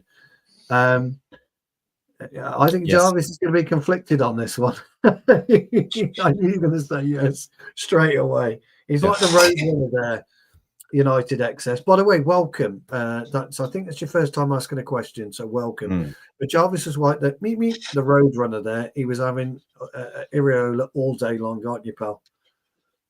Yeah, I love that type of manager. He's like an underdog manager, and he's not a flashy manager. He's not sticking his head out. He's just doing the thing needed. Work hard every day. I've seen footage of his training, how he commands, how he drills, and it's not a very complicated tactic. It's all about hard work, pressing all the time, all the freaking time, pressing. If you're going to play in his system, you have to run all the time, high intensity sprints, hundreds of times during the 90 minutes. It's just the way it is. And I like a demanding guy. It's not a flashy. It reminds me of a certain Alex Ferguson in a way, in how he wants his players to perform. So for me, I think he would have been a perfect manager for Man United, 100%. Which United excess. Which song do you think he puts on in the dressing room when everyone arrives? I think it's Bruce Springsteen's "Born to Run." Absolutely, or maybe "Baby, we were born to run." Maybe some version of "Do as you're fucking told." which is what Amroim should do. Rage against machine. Do against his Ital. Great question. Thank you, United Access. Yeah, welcome to join us anytime, Paul. It was a brilliant question. And by the way, United Access, we are on 699 subscribers. So if you're one not more 700 if you subscribe one right more now. soul. 700, please. One more soul. Question. Yes, I did. I think it's a really good question. And look, you all know I've been hugely critical of Mason Mount. I've called him weak. I've called him mentally weak. I've accused him of not being interested in playing football and interested in doing TikTok and stuff of that nature. And he's kind of stuck two fingers up at me, really. And I think I deserve That's what that. she said. I think I deserve that. I think I deserve somebody a little bit like Harry Maguire, who said, stuff you. And Mason Mount's done that. And I've seen a player that is very reminiscent of Chelsea a few seasons ago when he was in the England squad. He was integral to the England squad. His ability to change a game and up a performance level surprised the hell out of me. I've got to be honest. I don't know whether this long hairstyle, this flowing locks has done a job for him, or he's realised the penny's dropped somewhere. Maybe looking at Bruno as something's dropped. I just don't know. But I absolutely 100% think he took time off. He hired an own personal trainer, blah blah blah. I think that fans forgot that we do actually have a Mason Mount and how actually good he is when he's fit. Yeah, me too. I did completely forgot. And you know what? So it's like a new signing, like when he's fit. Hands up. Well, yeah, I'll take the punch in the face because I think he should start from my. In fact, Jarvis, when I did our team 2 weeks ago, who did I put in my starting 11? Mason Mount. Exactly. But you have to. Yay! 700 subs. Yes, we've done it. We've done it. Big up, guys. Big up. Massive. Yes. Thank you. Finally, 700. Yes. United Access, if that was you, mate, you are an absolute legend. For God's sake. Embarrassing. Dog as well. Thank you so much. Do it again. The dog was crazy. And to all who subscribe to that, thank you so much. 700 means a hell of a lot to us. It really, really does. Thank you so much. Gents, we've got one question left, and I've saved the best till last. Ooh. I think this is a brilliant question by Barman. So I hope you're still watching, pal. What is this project that we are a part of? And what does it mean to you? What does it mean, this Manchester United project we're seeing at the moment? What does it mean? We've been on a project for either one of you can go with that. I love the question. It's a real difficult one to answer. Barman knows it's a difficult one to answer, and he's pushing on our emotions now, and I like it. We've been building on this project for ages and been starting up from scratch and throwing out the drawings and redrawings and getting new contractors in. And I don't know what it means to me. What is the end product? When are we going to see the end? That's the thing, right? That's what I want to see. I want to see us. The goal is to win Premier League and trophies again. And I want to get there as soon as possible because I'm tired of waiting. Well, there's a lot of, Jarvis, there's a lot of short answers here. Vanity project, propaganda, relegation. It's really quite interesting. Really quite interesting. My answer for this project that we are part of now, it's about development, not about results. And I think we need to develop as a team because we have been putting out fires now for 12 years, always trying to make the quick fix, sign the big name, sign the Ronaldo, sign the Cavani, sign the whatever, Pogba's for 100 million. and it didn't work. So I think now the project is about development and to develop as a team and become Victor agrees with you. a team Yes. for the future now. And that's the thing. That's why I say 4 more years. Give him a long contract. Give out a statement. Amorim is staying. There's no way we're sacking him. He will stay next season and the season after. So shut it. Yeah. That's what I would like the club to do. Brilliant. And back There's been him some as absolute, much as possible. yeah, there's been some great answers. Jamie Wayne's coming with Vanity Project, Dan P, Cost Cutting Project, Craig Warby's talking about sacking people, absolutely. Retro's talking about the development projects. Yeah, look, I think that you're all right. It's a project of uncertainty for me, if I'm being honest. And that kind of is everybody's answer in one. It's just a project of uncertainty. Mickey, you still there or have you gone? No, he's gone. He's gone. It's a project of uncertainty, I think. But and there's a couple, by the way, I'm not having Mason Mount. Sorry, guys, I'm not ignoring your Mount things. There's a lot in there not having Mason Mount whatsoever. Retro in particular is not having Mason Mount, so that's good, guys. The Q&A is over. The show has come to a dramatic end with the demise of Mick Ruby. Just disappeared like Houdini. Like the Houdini. But thank you, Sue, for bringing us home with the Q&A. It was a great show, and thank you, everybody, for all those questions. And the biggest thing of them all, a big thank you to all of you. We just hit 700 subs. And I work hard on this. Do work hard on this. We have families. We have other obligations. So, I'm grateful that you are part of this, and hopefully one day we will be a bigger channel. But right now, I feel we are at the perfect stage. 700. That's massive. I would never believe this when we started this late December. It's very narrow, special channel, talk tactics, footage, tactical board. But you guys, you amaze me. So thank you, everybody, for the subs and all the support and all the likes. I think we are about 75 likes on this show. So it's been a great show. I'm grateful. Thank you, Yale, Boxing Straight Talk, Barman, Craig Warby, all the usuals. Sheikh Arian coming in, and who else? United Access, the new arrivers, Jamie Wayne, Genghis Khan, all those brilliant questions, the gifted memberships from Roshmano. Every time we finish a show, I'm happy because I feel like it's a therapy session. It's good to see you guys. I get to know a little bit of your personalities when I see your name, and we've been talking together for long time, for years now. Quickly address Dad Stay Controversial. Yeah, not absolutely muted, mate. If we missed your comments, I apologise.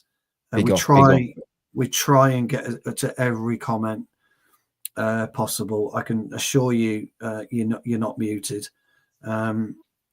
We don't have moderators that just mute people or anything like that. Our moderators are the best. They're the absolute best, and they give everybody a voice.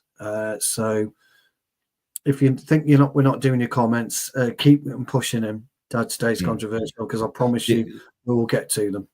The only thing I can say, Dad Stay Controversial, when we do the Q&A session, we just bring up the questions, not all the comments. So maybe if you came in late, you came in in the Q&A session, then we only bring up questions, but we start the questions all during the show. So we just fill up questions from the beginning. So if you join next time, I promise, Scout's honor, I will read your comments every time I see a comment. So big up.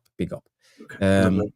Yeah. So thank you, everybody, for tuning in. Do you have anything you want to add? Mick Ruby's back. Yeah. Sorry, I had the power. Oh, that's okay. I just wanted to add briefly to what you said. Me and Jarvis have been doing YouTube for a long time, and we've been guests on shows. But we've had that connection, me and Jarvis and Mick as well, about the tactical side of the game and the real try and talk about our knowledge of the game. And we've been around the game for a long time. And the good thing about it is we're not always right. And this is what I love about football. It's all about opinions. But we've actually started to build a community of huge, knowledgeable football fans, and that's rare. That really is rare. What Jarvis was talking about, what Mick was talking about on other channels, is clickbait and all that kind of stuff. It's just absolutely. You're more than welcome to come on our show. More than welcome. We just don't want to be clickbait. We just want to talk about football because that's all we're interested in. I love football. I just can't get enough of it. Somebody asked me the other day, why haven't you stopped? Well, you're not going to be able to walk by the time you're 70. Well, who needs to walk when you're 70? If I can still play football till I'm 70. That's all I'm interested in. And I've managed to find a like-minded community, and that's the key to what I enjoy doing. Come on, Rolling Stones are still touring and playing, aren't they? Exactly. You guys are brilliant. And we do, at the end of the day, me and Jarvis, we would talk to, anybody about football, but you guys have really understood and what we're trying to do or what we want to talk about. So thanks. I just want to thank everybody. 700 subs. I'm a bit taken aback by it, to be honest. Same. I really am. I'm a bit taken aback. I just want to give a comment. People see they don't see that stay controversial comments because he's on Mixed channel. MFC Realist TV. You're co-streaming on 2 channels. Yes, we are. Yeah. See, I didn't see that. So I didn't see that. Well, you are welcome to come on to Mixed channel, I'm sure, isn't he, Mick? And everyone is welcome. Everyone's welcome. Yeah.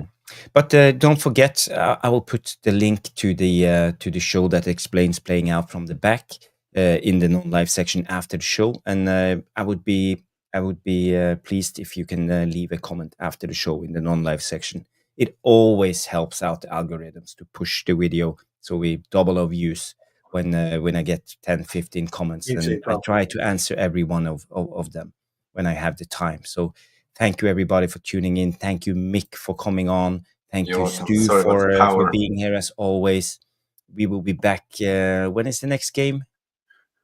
Oh, I don't know, actually. I really don't. I think it's Friday the 16th against Chelsea. So this week, it's Friday, isn't it? Yes, it Friday. Is. Because next week we got the final.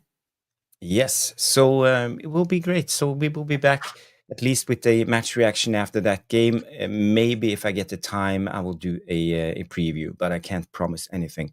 I have a busy week, it's my busy season at work, so I will do my best.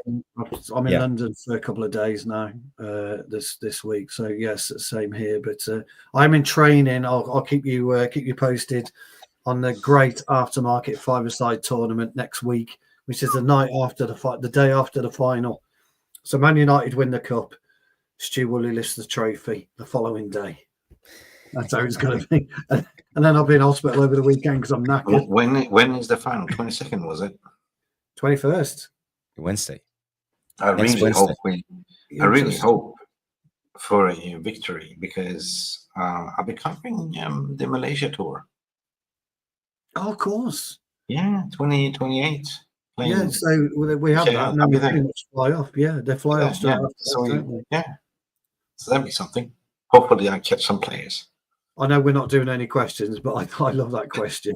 Will United let's bring it up. Let's bring it up. Big up, Craig. Will United make 40 points? Who knows? I don't think so. I think we're giving up. No. Anyway, we've got to close the show. Yes. Thank you so much. Thank you, everybody. Thank you, and big thank you. And leave a comment in the non-live section. Smash the like if you haven't. If you're new, leave a subscribe to the channel. We are in 700 subscribers at the moment. It's been a great show. 2 hours 38 minutes. It's not a mammoth that's yesterday with 3 hours and 30 minutes almost. But 2 hours 40 minutes. That's quite a show. It's a mammoth show. A score CC, as Mick likes to call it. Yes. I got to hit the bed. It's 6 a.m. in the morning. Yes, you Mick go to sleep. I need to go to sleep. Got an early train journey in the morning, guys. So yes. Thank you so much again. Thank you, everybody, and have a good night. See you on the next one. Bye. Bye.